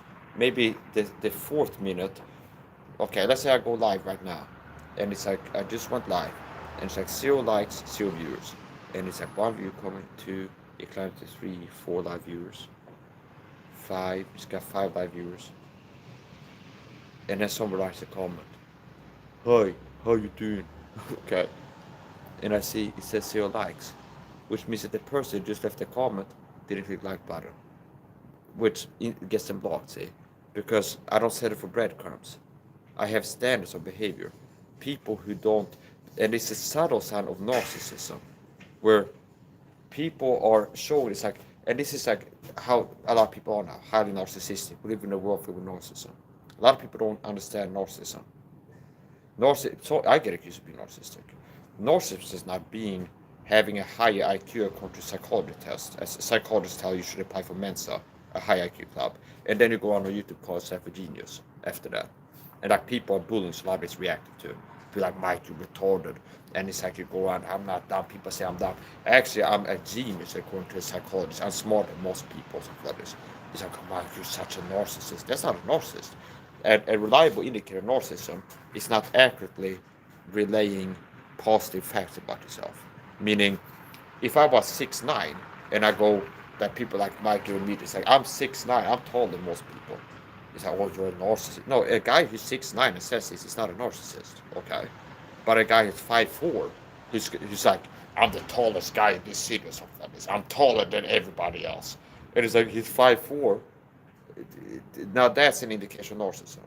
But a person who's smaller than most people will tell you, I'm actually smaller than most people. That's not a reliable indicator of narcissism. See? So a lot of people who like understand narcissism, if somebody's like boasting on themselves, they will say that the person is a narcissist. There's a lot of people that throw the word narcissist around and misapply it. It's like you say good things about yourself. and they might not be accepting that it's true due to them having the valid version of you in their head, and they're getting some kind of culty distance by, oh, I have a false Mike Saad, like project identification. I have like Mike sucks in every way in my head is what I tell myself. The copium pipe I'm smoking when I'm looking at Mike Saad videos. Mike Saad is not smart, he's dumb, he sucks, okay? He's not in good shape, he's not fit. And then if it's like, oh, I hear Mike Saad, and it sounds like he is not a person who thinks that he's these things that I tell myself that is, and it gets some from a cognitive dissonance. Okay. So, anyways, important. I was going to talk about psychology. So we talked about NLP and hypnosis and how some people are manipulative. So the average person on YouTube is highly manipulative. Okay? And this one is set up to reward narcissism. The deep state like to get narcissists to be leaders, which is the inverse of the pattern. Meaning, Christ himself did not come to be ministered unto, but to minister and to give his life a ransom for many. So Christian leadership and masculinity, the alpha male of the universe, the alpha and omega, the beginning and the end, the bright morning star, and the alpha and the omega, the beginning and the end, right to the churches, the angels say, the alpha and omega, the beginning and the end. Jesus Christ is the alpha male of the universe, okay? He's like the pinnacle of masculinity. He's the highest level of masculinity, morality, anything. He's the best leader. He's whatever like a standard. It's like how a man should be, like masculinity. What's the ideal way to be as a man? Christ Jesus was the highest level. Okay, so Jesus Christ is the alpha male of the universe. And if you don't like that, you can go jump in the lake of fire, which you're gonna do even if I don't tell you to 90% of you, at least 90% of you. I saw Josh Brolin upload a video on Instagram, and I wish he would have made a post and not just a story. It would be a wonderful gospel sharing opportunity. He uploaded a video where he had like a bathtub with the liquid death logo on it, and I guess he was doing a cold plunge. Okay, I don't know if he had like frozen hot dogs at the bottom or something like this. It's like I don't know if they donated this at the Diddy party or whatever they did to him, but if they got him rest and whoever saw, they did the thing to him that made him be the way he is now. Anyway, but here's the point. I wonder if there would be like a baseball bat screwed to the bottom, and when Josh Bull went into that Instagram video, like the secret thing is like he goes in there and it's like, oh, okay, that's really the secret. It wasn't any cold water there. Okay, it's like I be careful. Okay, I might do like an expose on your ass, like you've been doing a number on your own. So here's the point. Okay, so here's the thing. I saw Josh Brolin. He's been on investigation for some time. I saw Josh Brolin on Instagram. I checked his story, and I uploaded like he's doing a promo for a motorcycle. There might be like a dead cockroach over there that he's trying to hide something. There's something fishy that I can smell it. That's important. Go to the next page on Instagram, you understand? He put the chip. Josh Brolin put the chip in my brain, understand? Stop being me voices into my head when I can't sleep. Okay? Piece of shit. Turn off the satellites! Okay? Okay? So it's like this support. Okay? Yeah. That's A-level paradox-schizophrenic acting. What's the signal, Dan? Or something like this. That's important. What's the signal, Dan? Okay? What's the signal, damn it? Tell me what the signal is. Right? It's important. Okay? With act like this, you need whatever you need. Okay? So it's important. That's some really good stuff. So, okay. So it's the thing. Okay, I'm looking over my shoulder. You know a guy is crazy when it's like he's changing in between like crazily screaming at the camera and like it's like nearness intensifying. Understand? And then looking over his shoulder, he takes little look over his shoulder breaks. So it's like he's switching between like screaming at the camera, understand? And then looking over his shoulder. And then it's like make sure the aliens are not sneaking up on him, understand? Sometimes if I look away too long, when I turn my head, there's like a dragon that's like, I'm Satan, obey the voices I was over like this. I'm like, God damn it, okay? And I'm like, leave me alone, guy, okay? You understand? So I gotta keep them in check. And it's like the Blair Witch movie, and like the secret was, don't look at her because if you look at the Blair Witch, it's like that's what she gets you. So it's like, as long as you don't look at the Blair Witch, she didn't have power over you. That's part of Blair Witch movie role, like the lure, okay? Now this type of stuff, okay, is the inverse of that. Where it's like, if you don't look, that's when you start creeping up on it. So I have to look behind myself immediately, or like the demons come, understand, and they go, obey my voice, kill the demon. And so there's somebody else in the room, and their face becomes a demon. It's like, this is God, kill the demon. And I'm like, I don't want to kill the demon. Obey the voices. That's all it is. And it's like a gargoyle with wings. If it's what it looks like. Obey the voices. Okay. Yeah. There's that whatever. That's not a cyber stalker. He's not a cyber stalker. We gotta get blocked immediately.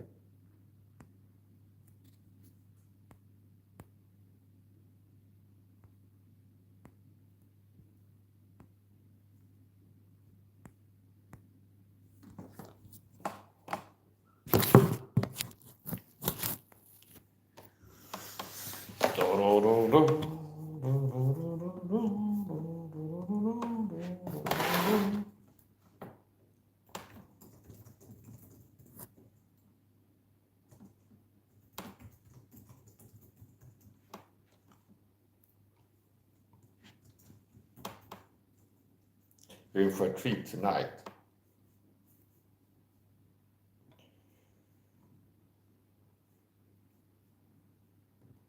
You're in for a treat tonight. This is an exclusive.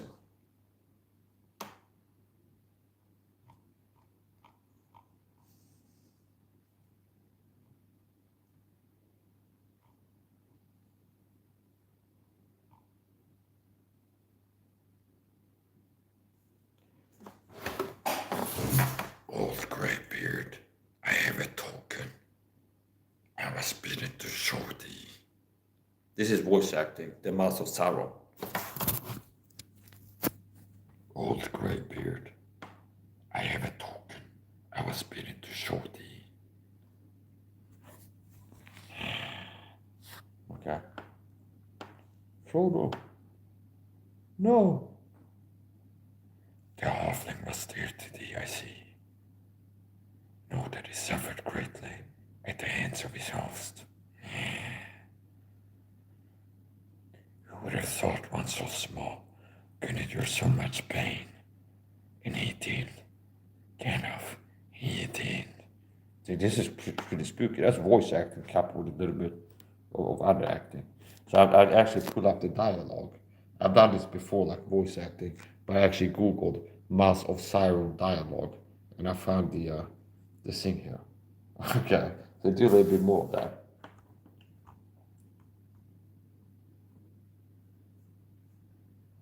We do not come to treat with Sauron, faithless and accursed.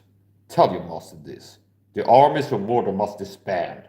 He is to depart his lands, never to return.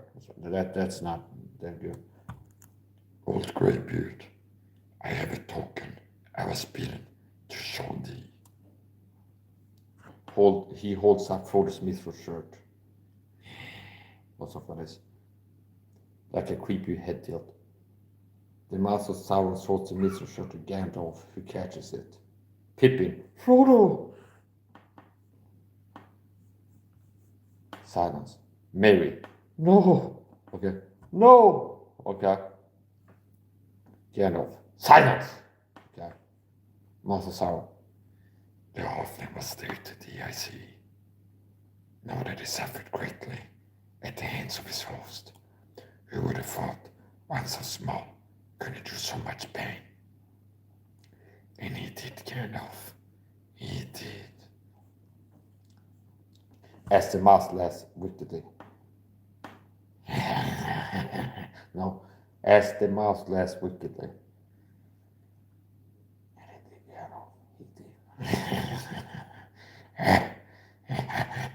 something like this. Something like this. Or something like this.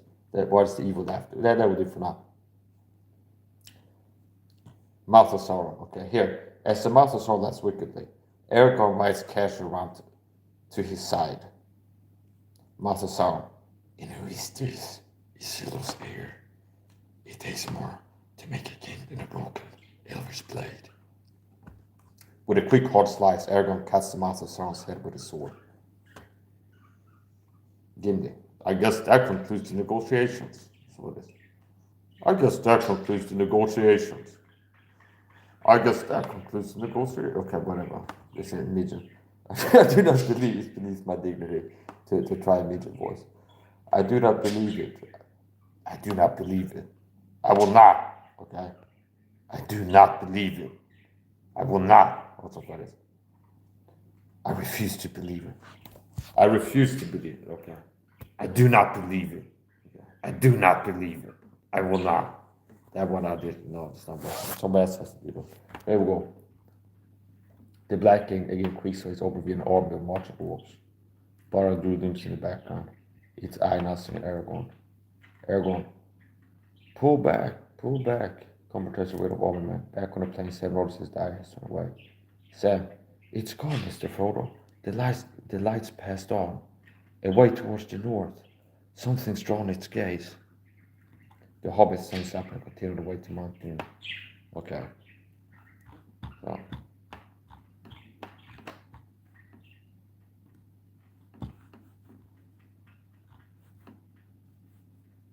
So now I listen to the original voice. That was my evil Master Sound voice. Now we listen to the original. Lord of the Ring, the Return of the King, Extended Edition, the Master Sound.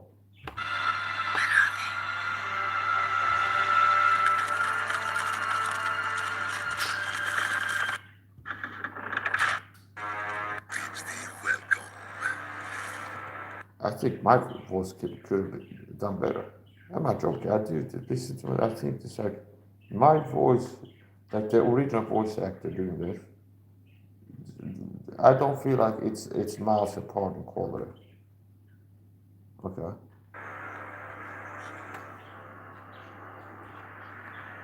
Is there any in this round with authority to treat with me?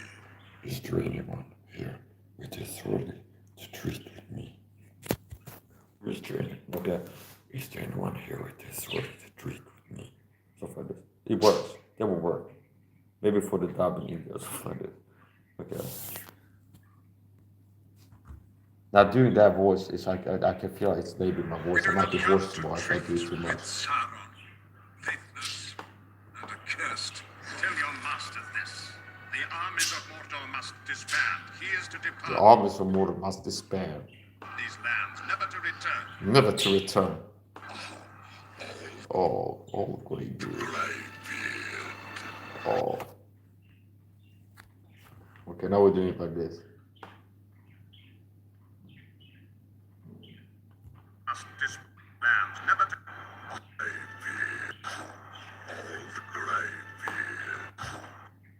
Okay, we'll try one of these now.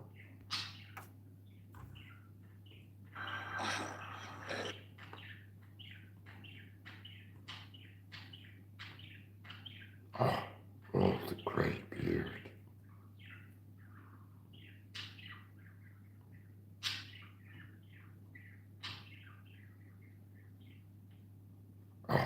Oh, the gray beard.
Yeah, okay, so the voice acting segment is over for now. Okay, I've many talents. Or it be very fine, look at it. I do believe that my voice I've done a few times. It's not that far removed from. It's like it's some of the voice acting I've done these type of lines. There would be a movie working. You could put them in a movie and get them in the studio, right up a microphone, and I do what I just did there. And eventually, it's gonna be one that's take fit for the movies. Possibly the first try. If not, then maybe 99th.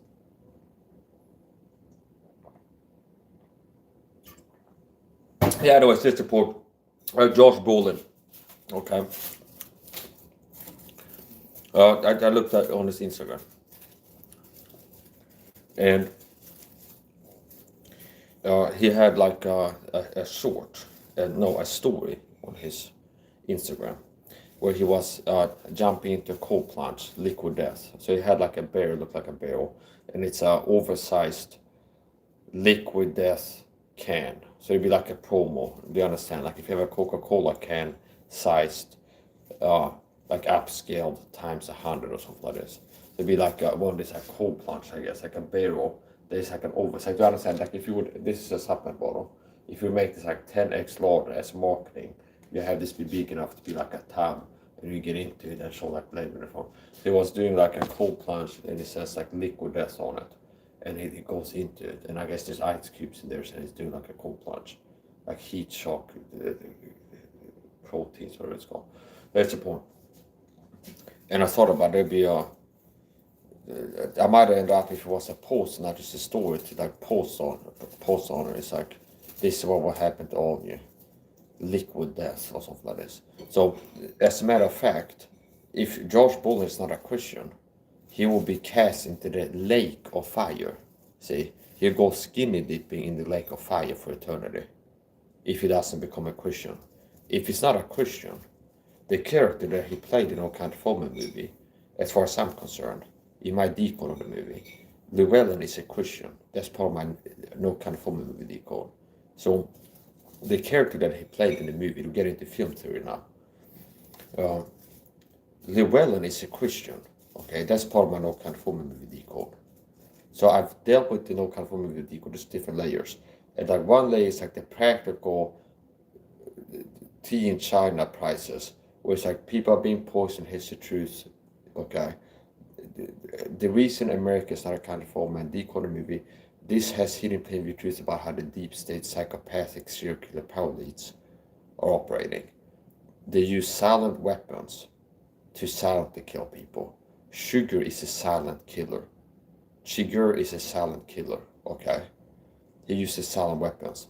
Sugar, the substance, is a silent killer. There's a lot of people that die, and it's not like, oh, the sugar killed them.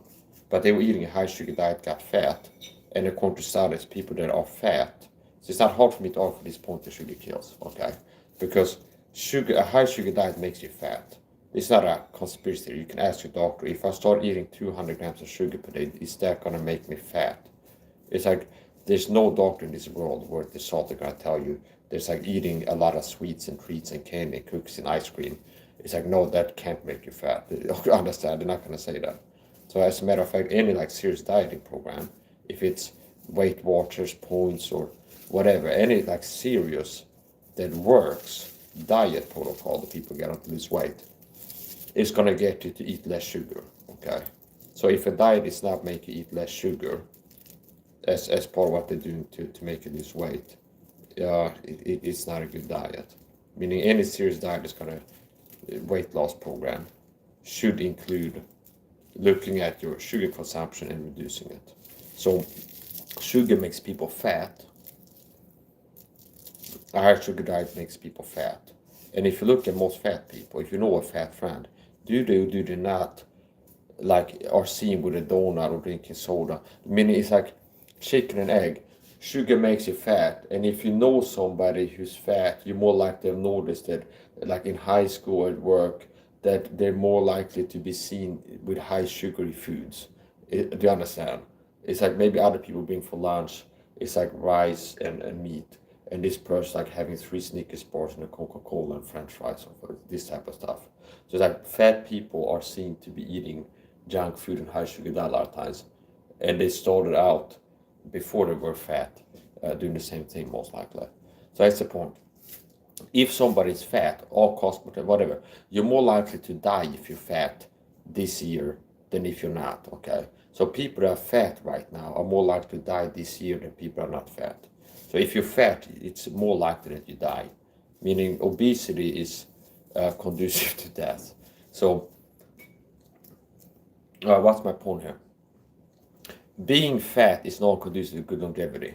So if you want to live a long life, you ask your doctor, hey doc, I want to make it to 100. I do not think that your doctor's going to tell you, it's like, oh yeah, you want to make it to 100, you need to go on a high sugar diet, more sweets, more treats, okay? Or like, hey doc, I want to lose weight. The doctor tells, hey, you're obese, it'd be good if you lost some weight. Okay, it'd be good if you lost some weight. Okay, how do I do that? Eat more ice cream and cookies and have more dessert after dinner or something like this.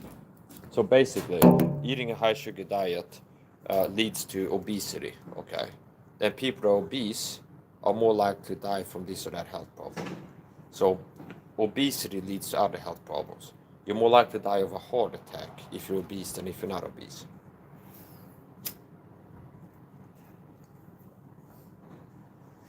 So the No Country for Old Men movie, Decode. But let's talk about No Country for Old Men movie again. Let's talk about that again. My Decode analysis of the No Country for Old Men movie, Hidden Plain View Truth. It deals with the psychopathic power elites, the deep state power elites, the Illuminati, the deep state, whatever you want to call them. They control the world from behind the scenes. The deep state Illuminati controls the world from behind the scenes, the powers that be. They are psychopathic serial killers. And they are silent killers. So what I see in the Country for Old Men movie, Shigur is a symbol, he represents, he's a figure, he's a symbol. He symbolizes reference to deep state power elites on the whole. The psychopathic deep state Illuminati power elites. And the substance sugar itself. That's my deco. Film theory movie analysis. And I could talk about that and lay out my argument more. There's so many things that are like clear to see. To me at least.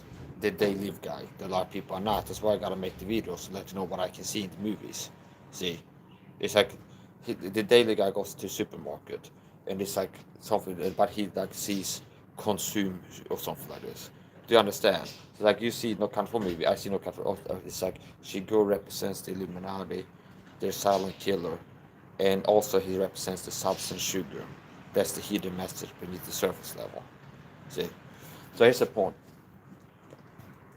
Anton Chigurh represents and symbolizes the psychopathic power elites, the Illuminati, the deep state, that control the whole world. Hollywood, politics, the media, sports, okay. The satanic psychopathic power elites. They are serial killers, okay. Who is Chigurh? He's a serial killer who uses silent weapons to kill people. See? Just as the Illuminati are. The Illuminati, there's been a series of killing by them. They are psychopathic.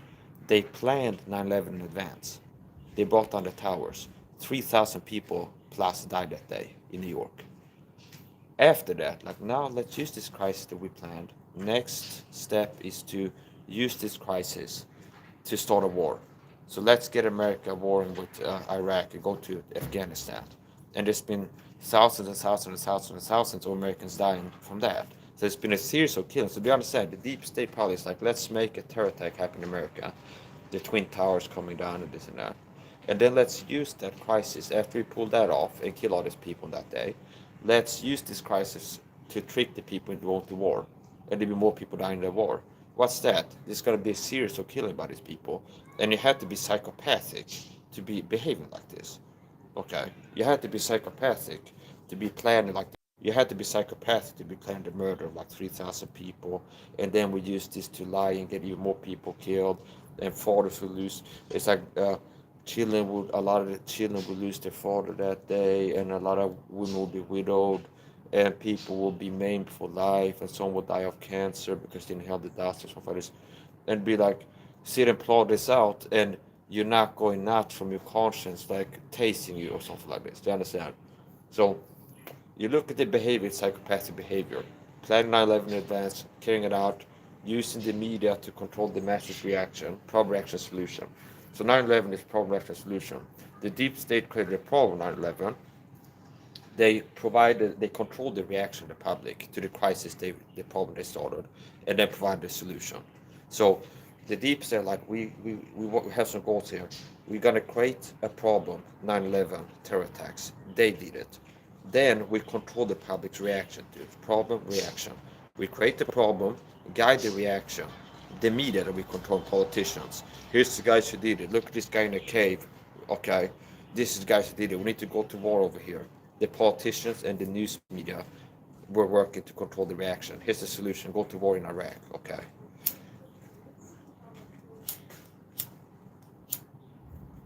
And hand over your rights. America changed after 9/11. So here are some things that changed, like the Patriot Act. So they normalized extraordinary rendition, enhanced interrogation. Part of how they control the masses, perception management, is to control the terminology. It's like Orwell. It's like, if you're gonna sell a civilized country, okay, with Christian roots, torture being normalized now, you don't call it, it's like torture, okay? Enhanced interrogation tactics, preparation H, okay, charts of freaking laser beams on their head, okay? It's like, we want to be able to torture people. How do we sell to the public? They sign the bills in Congress, get accepted, say we can torture people, the CIA, black site camp, something like this. Well, the bill, enhanced interrogation, that sanitize it, see? It's like sanitize it. That's called enhanced interrogation. Now, a dog by another name is still a dog. So enhanced interrogation is torture.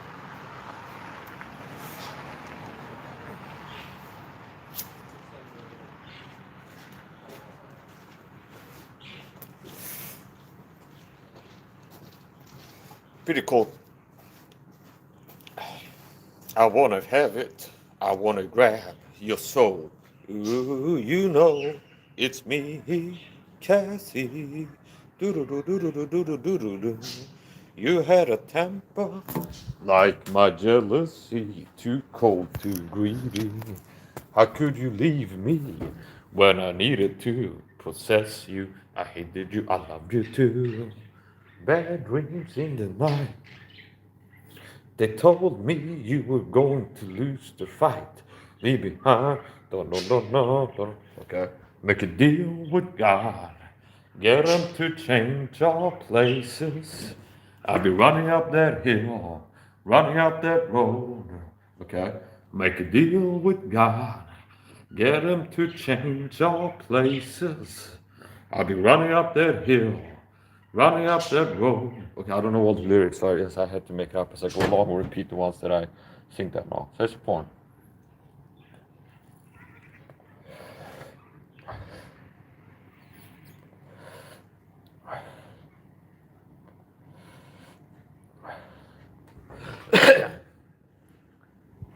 I'm breathing in the chemicals. Oh, I'm waking up. I feel it in my bones enough to make my system go. Ready for a new age, for a new age, ready for a new age. Oh, I'm waking up. I feel it in my bones enough to make my systems go. Ready for a new age. Okay. We painted red, fit right in. Oh, I'm waking up. I feel it in my bones. The bodies are joining in. They're what are they called? They're part of the chorus. Back in the day, they used to have like a lead singer and then like two guys in the back. Okay, so it's like they're joining in in the musical performance.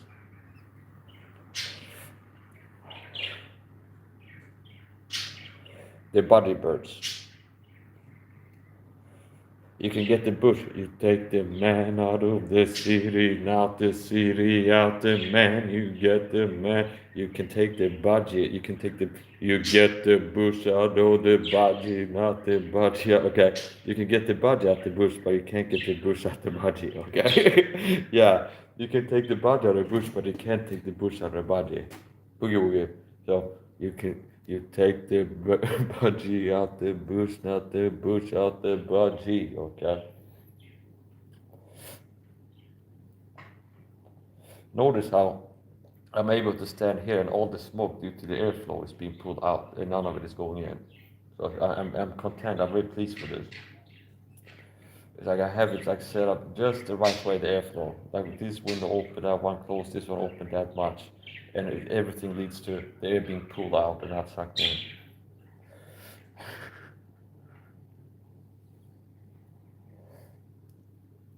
If I felt frisky, I could try to get being closer in, but I'm not gonna do it.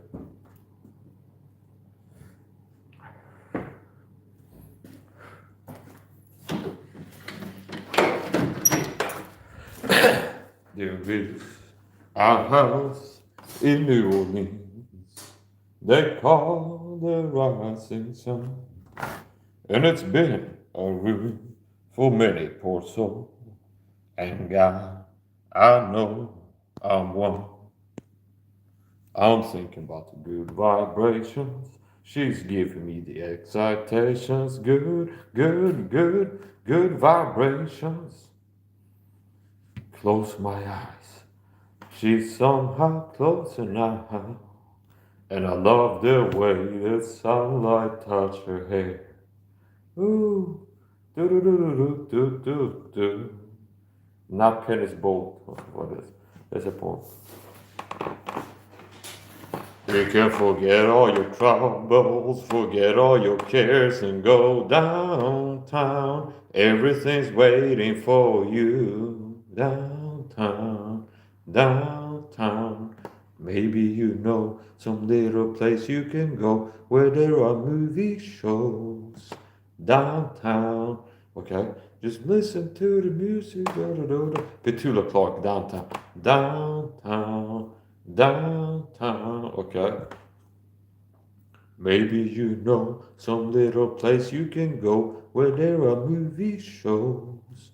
Downtown, okay. Just listen to the. I think it would help if I knew the lyrics. Okay, so that's important.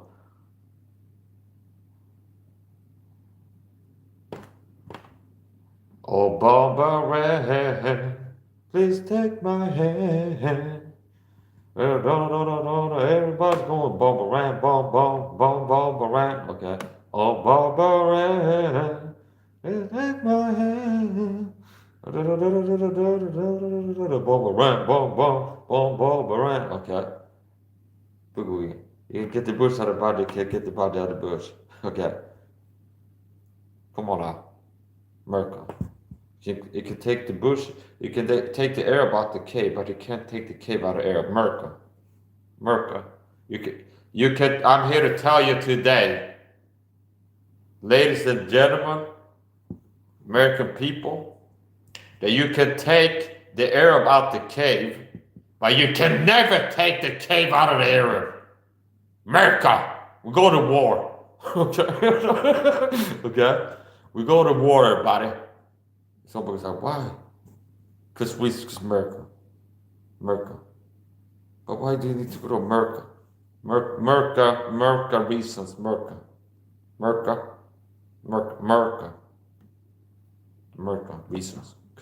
Because America. A lot of people are like, oh, okay, we gotta go for Oh, those can you see by the stars shining out? Yes, anyway, New World Order, Tyranny. Part of how they control the mass and get people to go along with what they want to implement is to control the language, okay? Like control the narrative with the language. So it's like they don't call it torture, they call it enhanced interrogation. They don't call it like kidnapping or something like this. They call it extraordinary rendition. So after 9/11, we had like black site camps, you have waterboarding, okay? Now it's like it's torture, waterboarding. That's torture. I mean, yes, hypothetical, okay?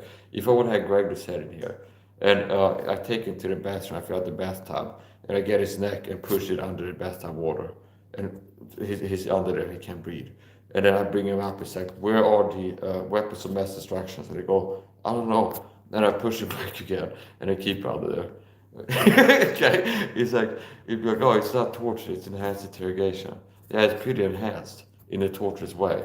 So, okay, now I think having the waterboard is actually put a towel on the person's head and pour water on it to make it hard for them to breathe. But it's still pretty torturous to me. So, anyway, that's the point. But there's some more singing here. There is a house in New Orleans. Okay, what else is there?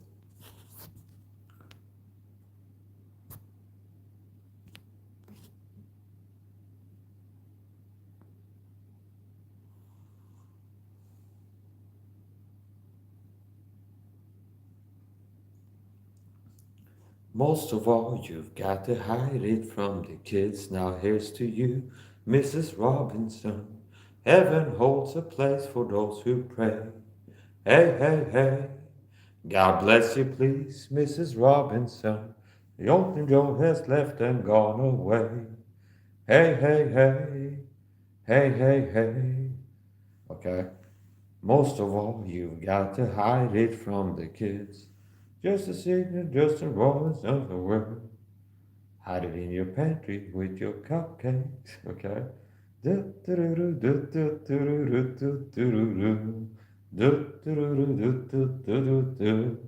Now here's to you, Mrs. Robinson. Joltin' Joe has left and gone away. Hey, hey, hey. God bless you, please, Mrs. Robinson. Heaven holds a place for those who pray.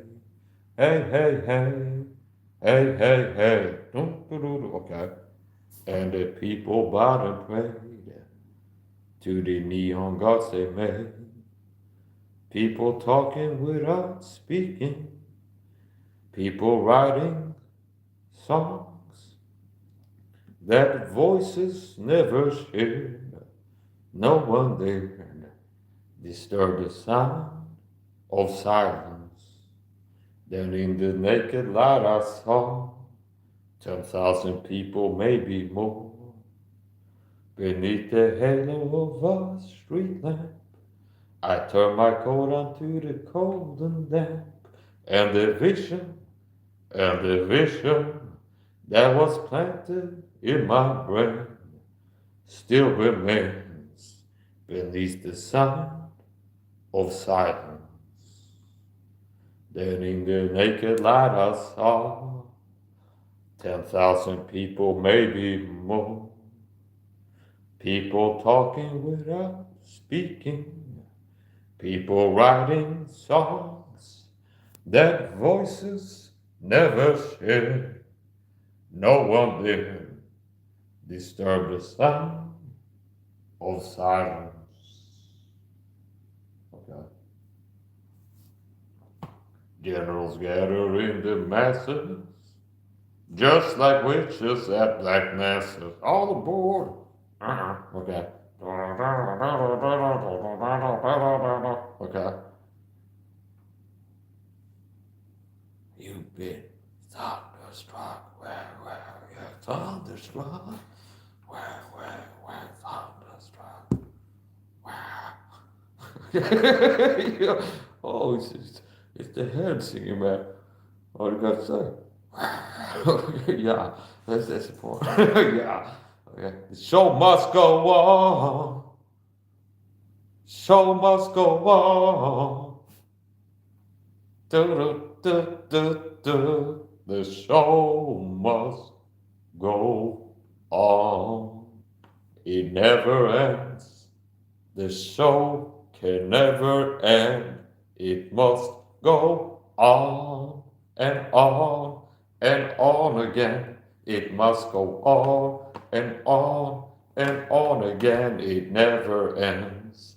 The song keeps singing. The voice it's singing. Okay. The song is not gonna sing. This song is not gonna sing itself. The show must go on. This song is not gonna sing itself. You gotta make your own kind of music. Sing your own special song, even if nobody else sings along. You're gonna be nowhere, the loneliest kind of lonely. Oh, it may be rough going, just to do your things, the hardest thing to do. Okay? Maybe you know some little place you can go where there are movie shows downtown.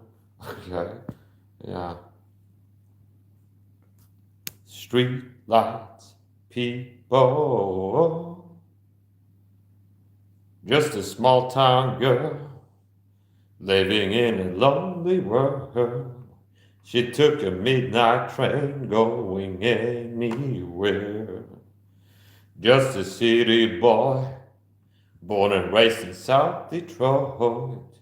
He took the midnight train going anywhere. Okay, street lights, people, living just to find emotion, hiding somewhere in the night. Okay, street lights, people. Okay. Don't stop believing. Hold on to that feeling. Street lights, people. Okay.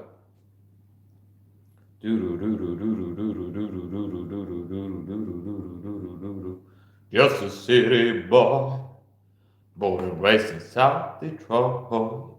He took a midnight train going anywhere.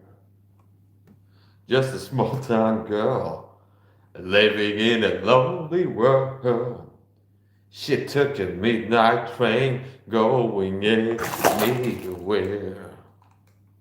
Okay, street. Have to get it.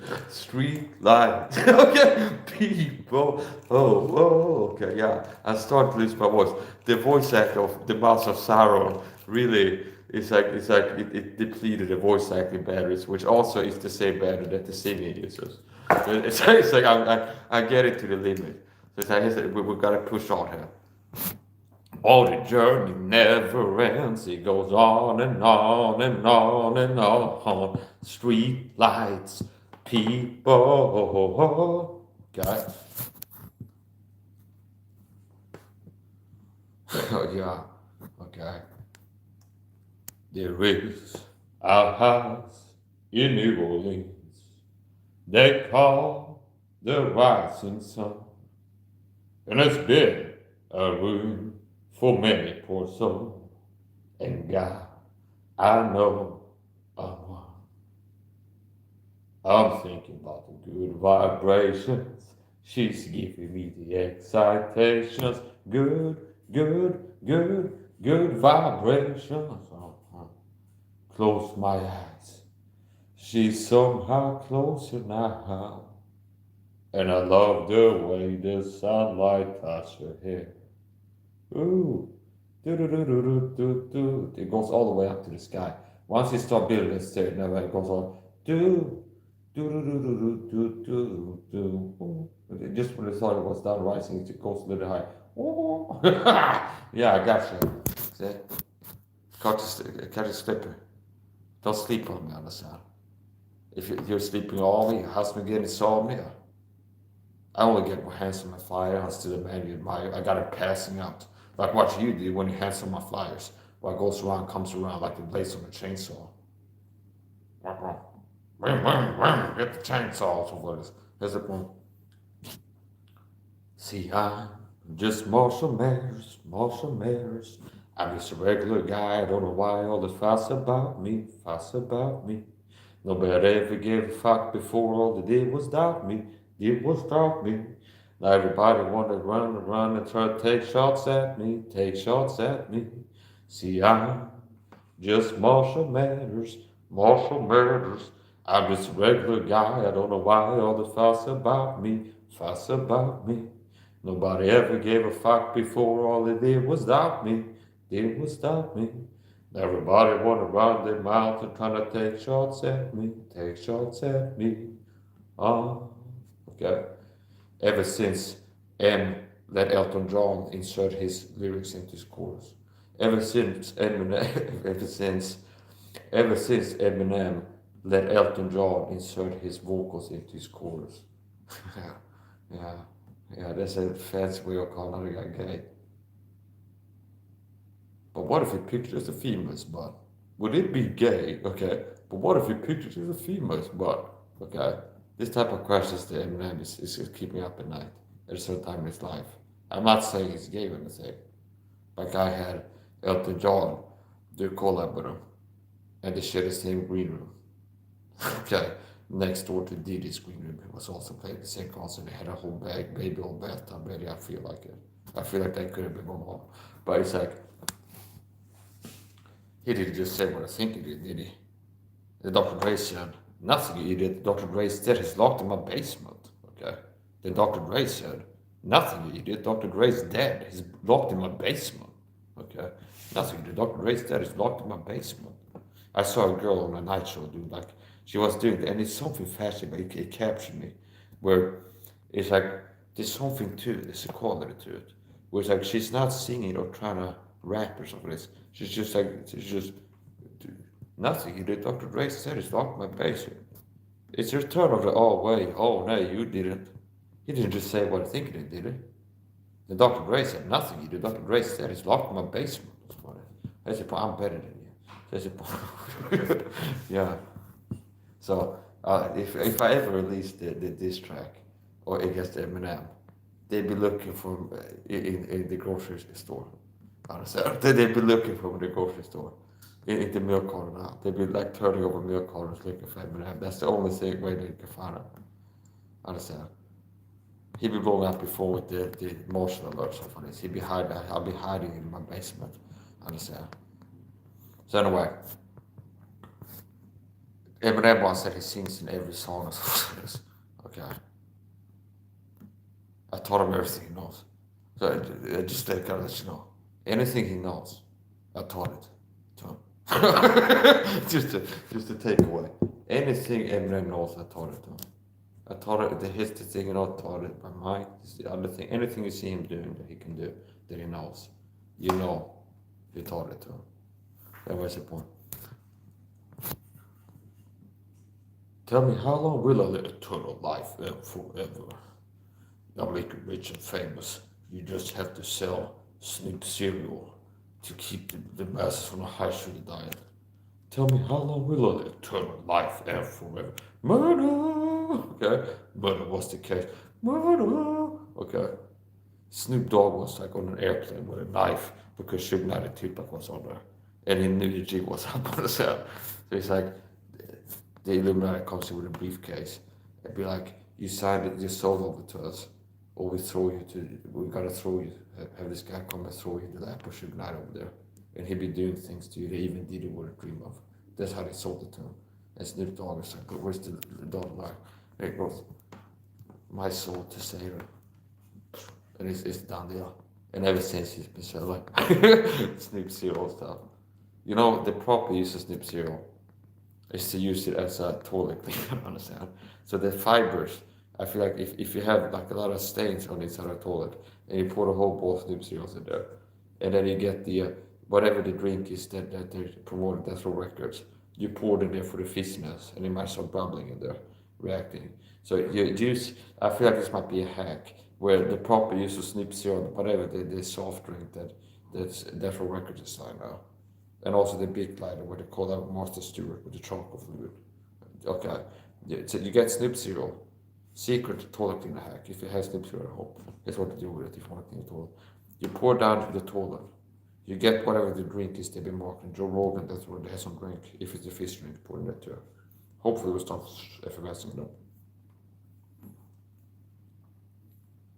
Or you flush it and possibly just the seal in there being dragged on the edges of the toilet can help to clean it. Okay. That's probably Snoop's joke. So, anyway,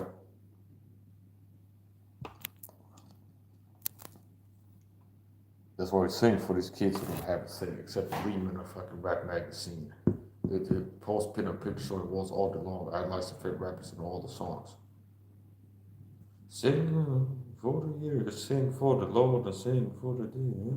Sing with me just for the day. Maybe tomorrow the good Lord will take you away. Hey, hey. They say music can alter moods and talk to you. Or couldn't Lord have got up for you and cock you too? Well, if you can, the next time you sort to do, just tell the judge it was my fault and I get sued. See, what these kids do is hear about us toting pistols. They want to get one because they think the shit's cool. Now, no, we're just protecting ourselves, ignorators. Of course, these things affecting ourselves. It's fucked up, ain't it? How we can come from practically nothing to being able to have any fucking thing that we wanted. That's why we sing for these kids who don't have anything. Stuff like this. But that next line, what we do now? We'll be running up that hill, running up that road, get them to trade our places, make a deal with God, get them to trade our places. Stuff like this. What else I do?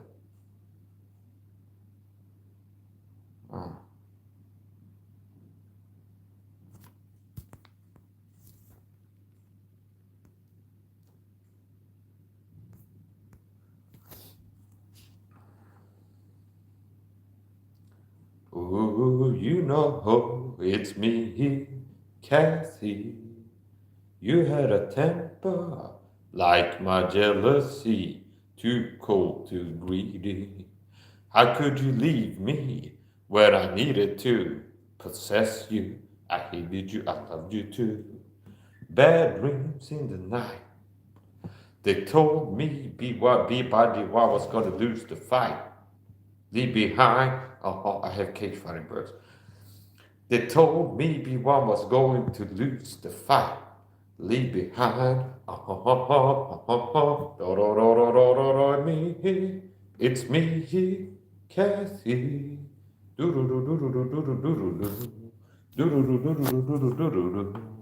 Out in the wildly windy mountain, you had a temper like my jealousy, too cold, too greedy. How could you leave me when I needed to possess you? I hated you, I loved you too. Bad dreams the night. They told me you were going to lose the fight. Leave behind. Okay,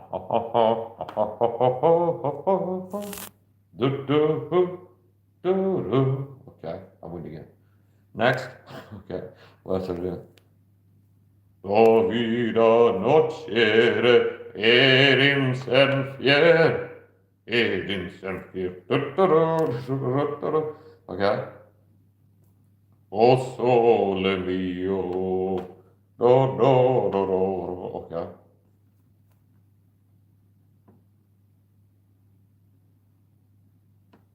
Man-made electric lights to take us out of the dark.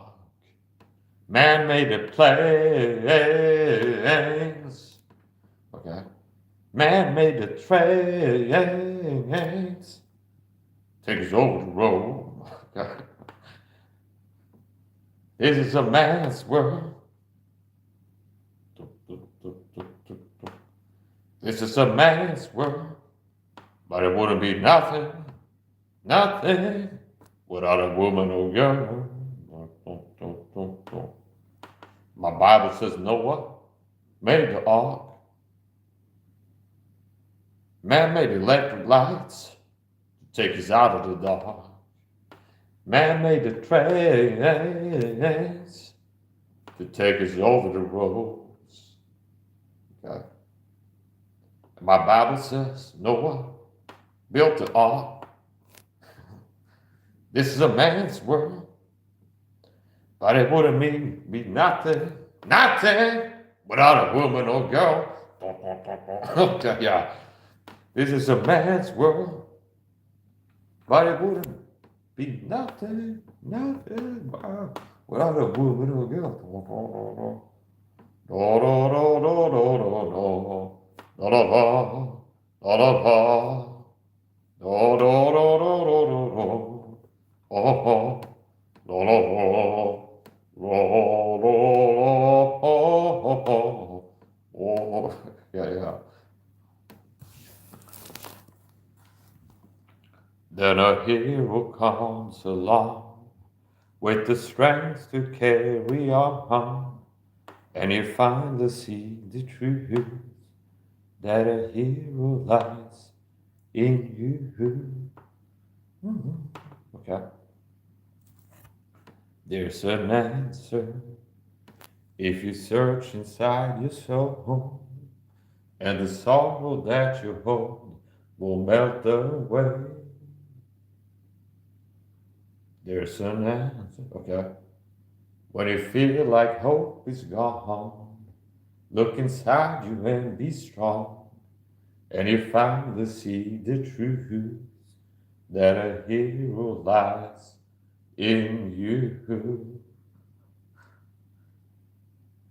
And when you cast your fears aside, 'cause you know you can survive. Da da da da da da da da be strong. God. It's a heartache, nothing but a heartache. Hits you when it's too late, hits you when you're down. It's a fool's game, nothing but a fool's game. Standing in the cold rain, feeling like a clown. It ain't right with love to share when you find he doesn't care for you. It's a heartache, nothing but a heartache. Hits you when it's too late, hits you when you're down. It's a fool's game, nothing but a fool's game. Standing in the cold rain, feeling like a clown. It ain't right with love to share when you find he doesn't care for you. Okay. Turn around, bright eyes. Every now and then I fall apart, and I need you more tonight, and I need you more than ever. And if you only hold me tight, we be holding on forever. Forever's gonna start tonight. Forever's gonna start. Once upon a time there was love in my life. Now there's only love in the dark. Nothing I can say. Total eclipse of the heart. Total eclipse of the heart. Turn around. Okay, we're living in a powder keg and giving off spark. I really need you tonight. Forever's gonna start tonight. Forever's gonna start. Once upon a time there was love in my life. Now there's only love in the dark. Nothing I can say. Total eclipse of the heart. Total eclipse of the heart. What else? Look at Mr. Businessman, doing wild, wild life, up here on this mountain top, doing wild, wild life, sleeping on the interstate, doing wild, wild life, I ride a hot potato, it's tickling my fancy. Speak up, I can't hear you. Up here on this mountain top, doing wild, wild life.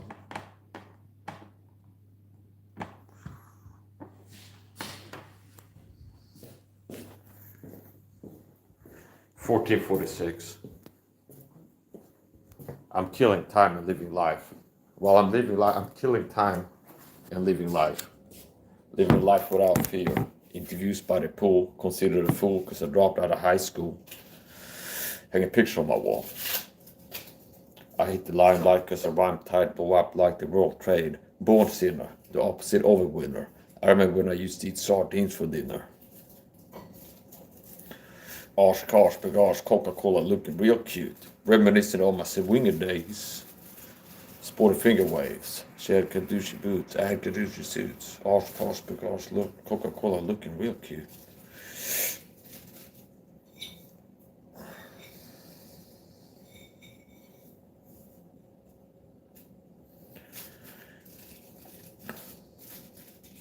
I won't be surprised if I have more joy and happiness and fulfillment in my life than some of these superstars that are like rich and famous singers. I'm at home singing. I would be surprised if I have more joy and happiness in my life than some of these superstar singers, even with all the money and everything else they have. There's a lot of the celebs that get on drugs, get on this and that. Their fame and fortune doesn't fulfill them. Everybody has a God-shaped hole in the heart. They gotta get saved. Hashtag get saved. Get saved. So I his support. We're doing all kinds of stuff for this live stream. It's been kind of entertainment heavy. It ended up being that. Some teaching. I was getting into decoding all kind from a movie, but case in point, Llewellyn is a Christian. Llewellyn is a Christian.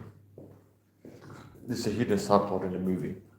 Llewellyn is a Christian and he's showing his Christian walk.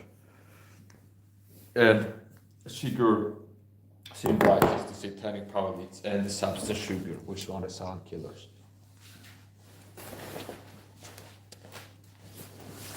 Well, these type of things have many things to say and hot about it, seeing your dollar hearing. It's not like I just want to talk about this decode and stuff, but then go, oh yeah, people not understanding. I've been doing videos like this for a long time, and people not receiving it. Well, these type of things have many things to say and hard to be honest, and I love hearing. And your eyes you have closed, and your ears are dull of hearing.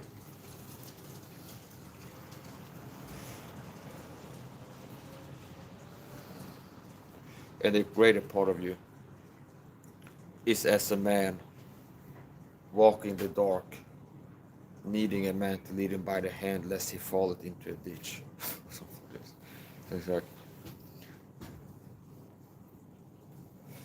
Yeah, I've been saying my prayers, taking my vitamins.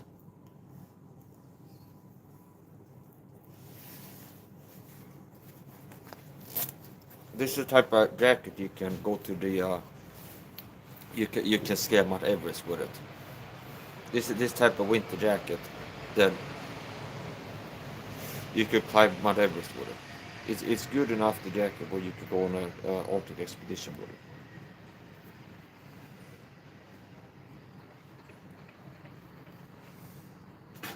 So this would be live construction work. Keep it kind of zoomed in for now. That's a Swedish bus. So in case you're wondering what Swedish buses look like, we just learned.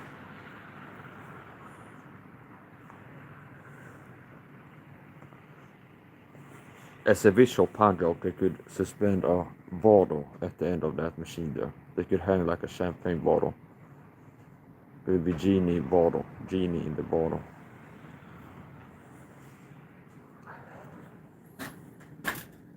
Or like one of the construction workers in the lunch break could have like a bottle and have a drink and put it on there as like a joke.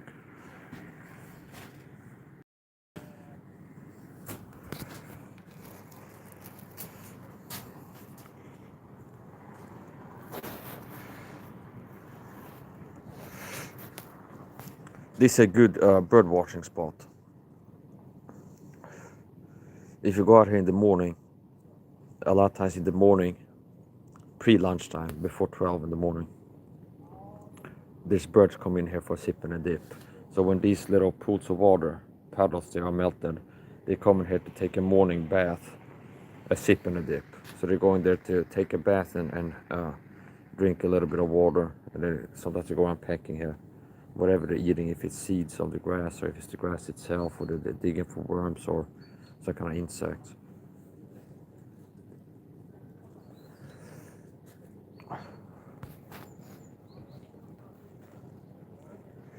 Yeah, so it's the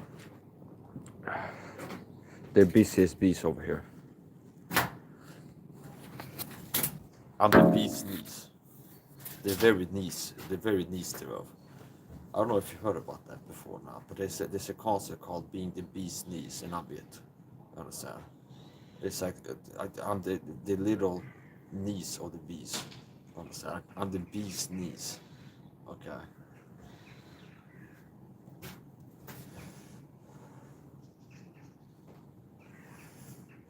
Got a flock of birds, approximately 30 of them. Careful.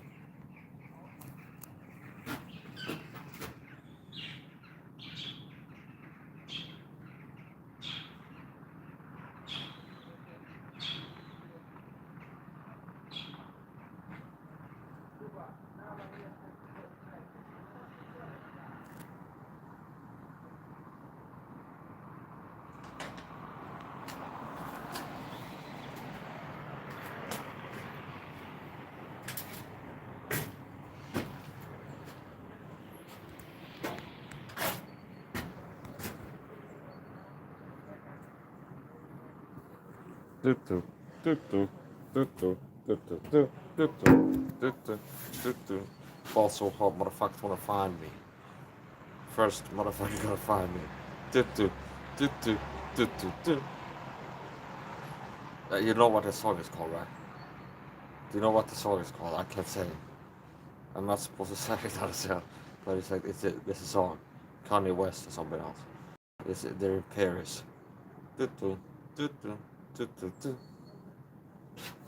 So yeah, I was actually at the bowling hall once, and that soundtrack came on. So I see what they did there. It's like maybe they had a CD in the bowling hall, and like one of the songs, but it was the ball so hard. Okay.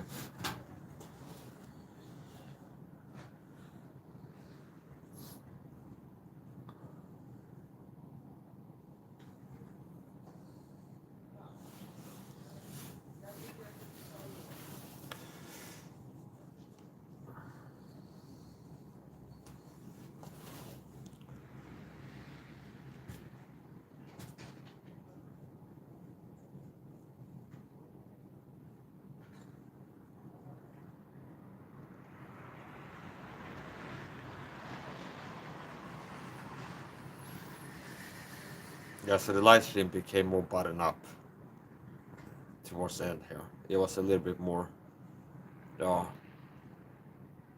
was a little bit more playful before, and it's become more buttoned up now. With this the buttoned up segment of the live stream.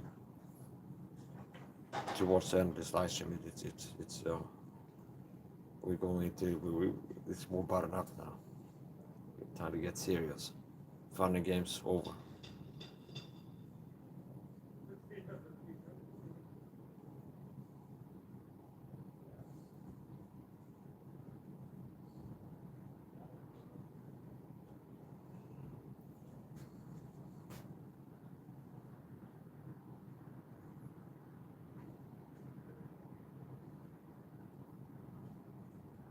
Why did the magpie cross the road? If you can expound the riddle unto me within 7 seconds, I surely shall render unto thee 30 sheets of silver. What is? So, why did the magpie cross the road? To reload on apples. You never saw that coming. There's not a soul in the world that figured that out. Okay. Why did the magpie cross the road? To reload on apples. To load up on apples.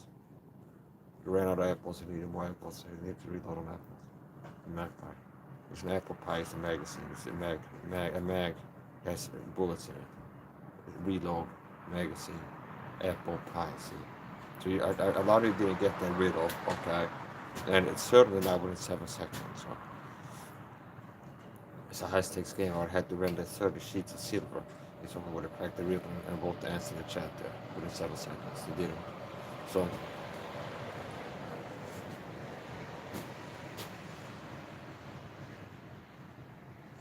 Why did they call one flat? Why did the driver get a flat tire? Because stopped by the feds, Lisa was driving it. The woman who, no matter how she falls, if she falls back or forward, she's falling flat either way. Stopped by the feds, Lisa. She's the type of woman, if she falls forward or back, it doesn't matter, she'll fall flat on the stand. And you take that and you think about it for a moment. Open up a word book. You look for basic bitch, it's got the picture in there. You flip the page, the most basic of bitches award. There's gotta be another picture of Stop by the Feds Lisa in there. The basicest of bitches I've ever seen on the stand.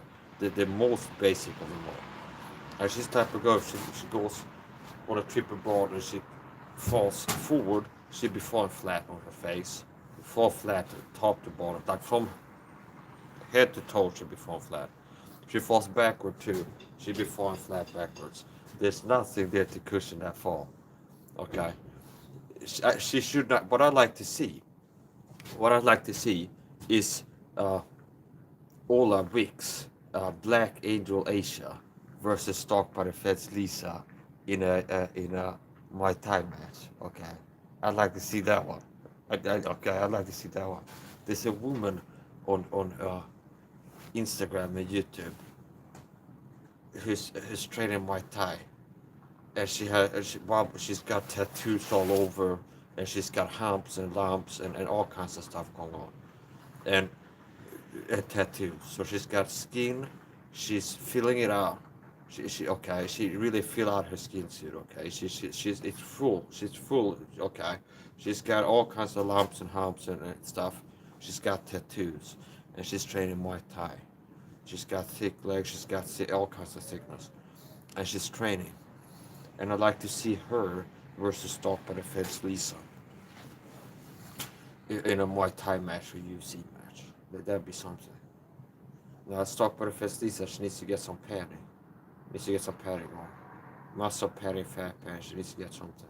So, you can have muscles be padding, or you can have fat be padding. But basically, she's too lanky. She doesn't have the conditioning. Her body's too frail. She take one leg kick. She take one kick anywhere from that Ola Wicks girl, and she would be feeling it. So, another thing that I recently discovered I've been loving is teenage Muay Thai. So I discovered a YouTube channel that live streams Muay Thai matches, and it's like 12-year-olds that are fighting Muay Thai, and there's something to it.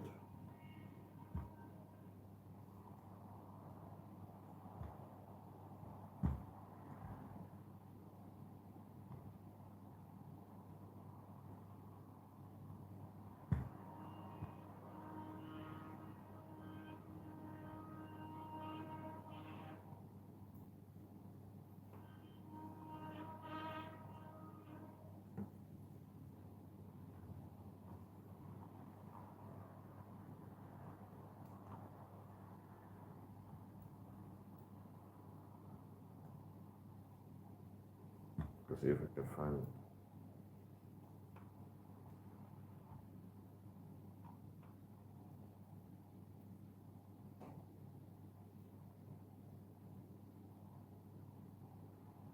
Yes, here. Here it is. I had to go digging through my like list. So this is a YouTube channel. And he live streams Muay Thai fights. And he's in the audience. Cool Su Tor.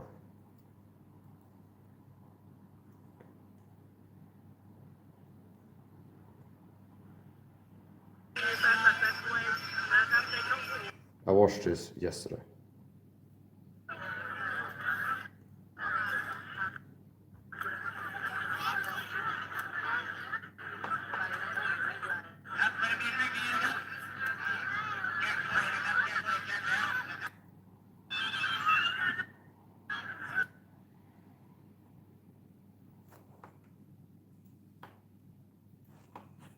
Yeah.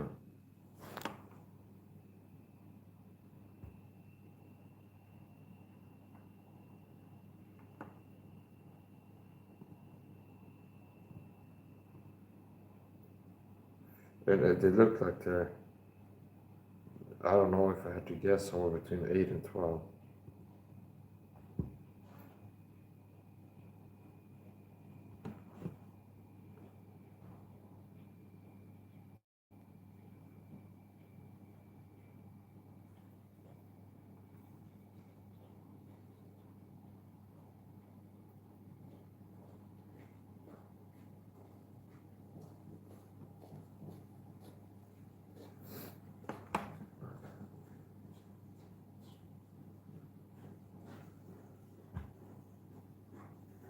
They're trading these.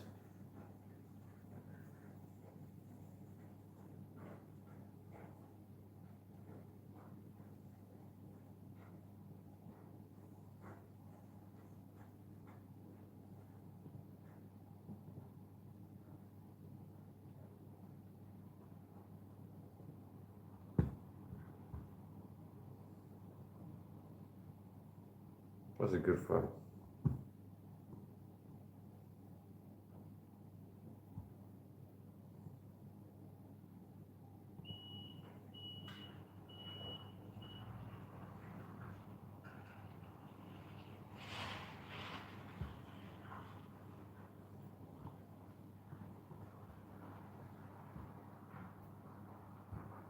Try to follow this up on the video.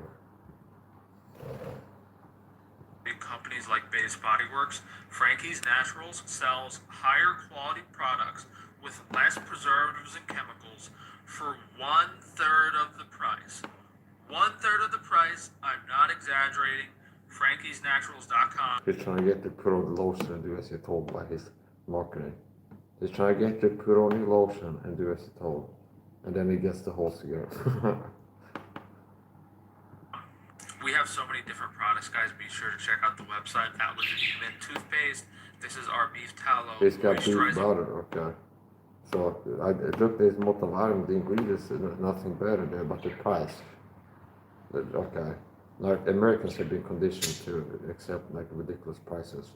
And in Sweden too, where I've been doing a lot of shopping on Temu. Before that it was Wish. And then since, this is something good, we have to ruin it. It's like poor people can buy some things that they need to have because they're shopping on Temu, okay? So it's like the government has to step in and shut it down for them. So they said poor people can buy things cheaply from China. So they said we have to put an end to this. It's like enough is enough. These poor people in China working in bad conditions. We said we're shutting down shopping from Temu. We're gonna put hefty whatever tariffs or whatever. So I don't like that. I like Temu. I've been enjoying ordering on Temu.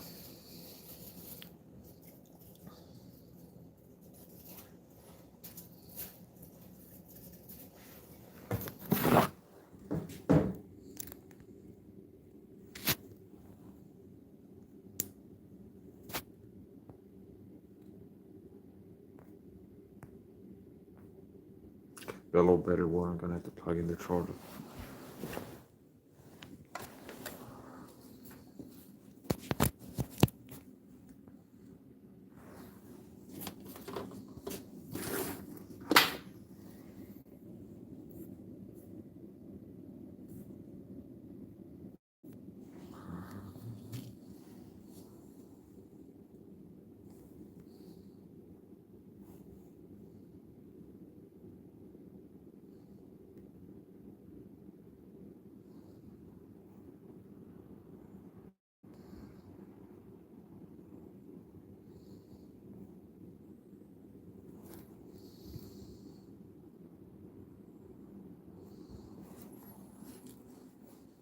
Yeah, I gotta go take a piss. I'll be right back.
a lot of the comments that I get on YouTube are from cyber stalkers that work for the gang stalking program.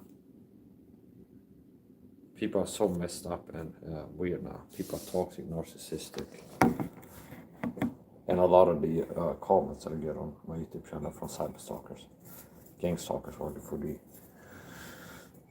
gang stalking program, which I like to call government gang stalking because it's run by the government. It has government involvement. The government allows it, enables it, is part of it, participates in it. So gang stalking is real. But remember, most of them are not. 9 out of 10 online TS are called a fake. And 9 out of 10 fake TS crazy talk. Anyway, what I'm going to do now, I'm going to replace the water filter in my dolphin filter pump.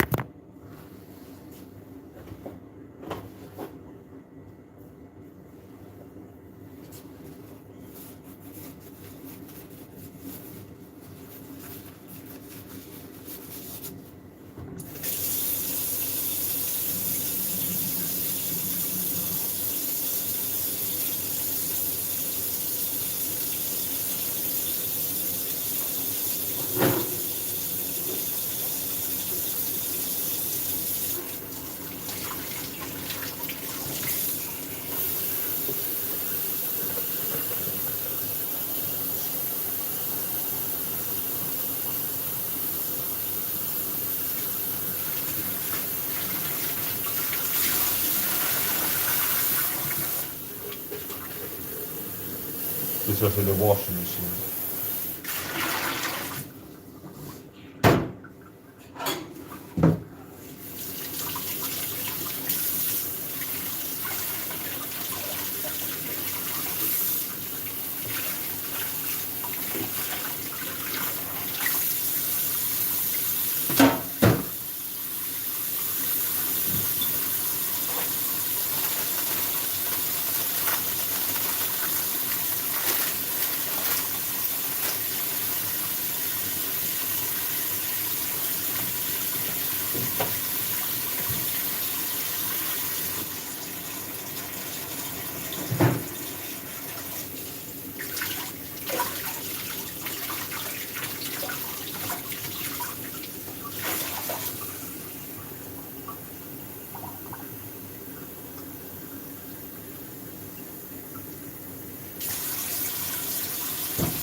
So it works.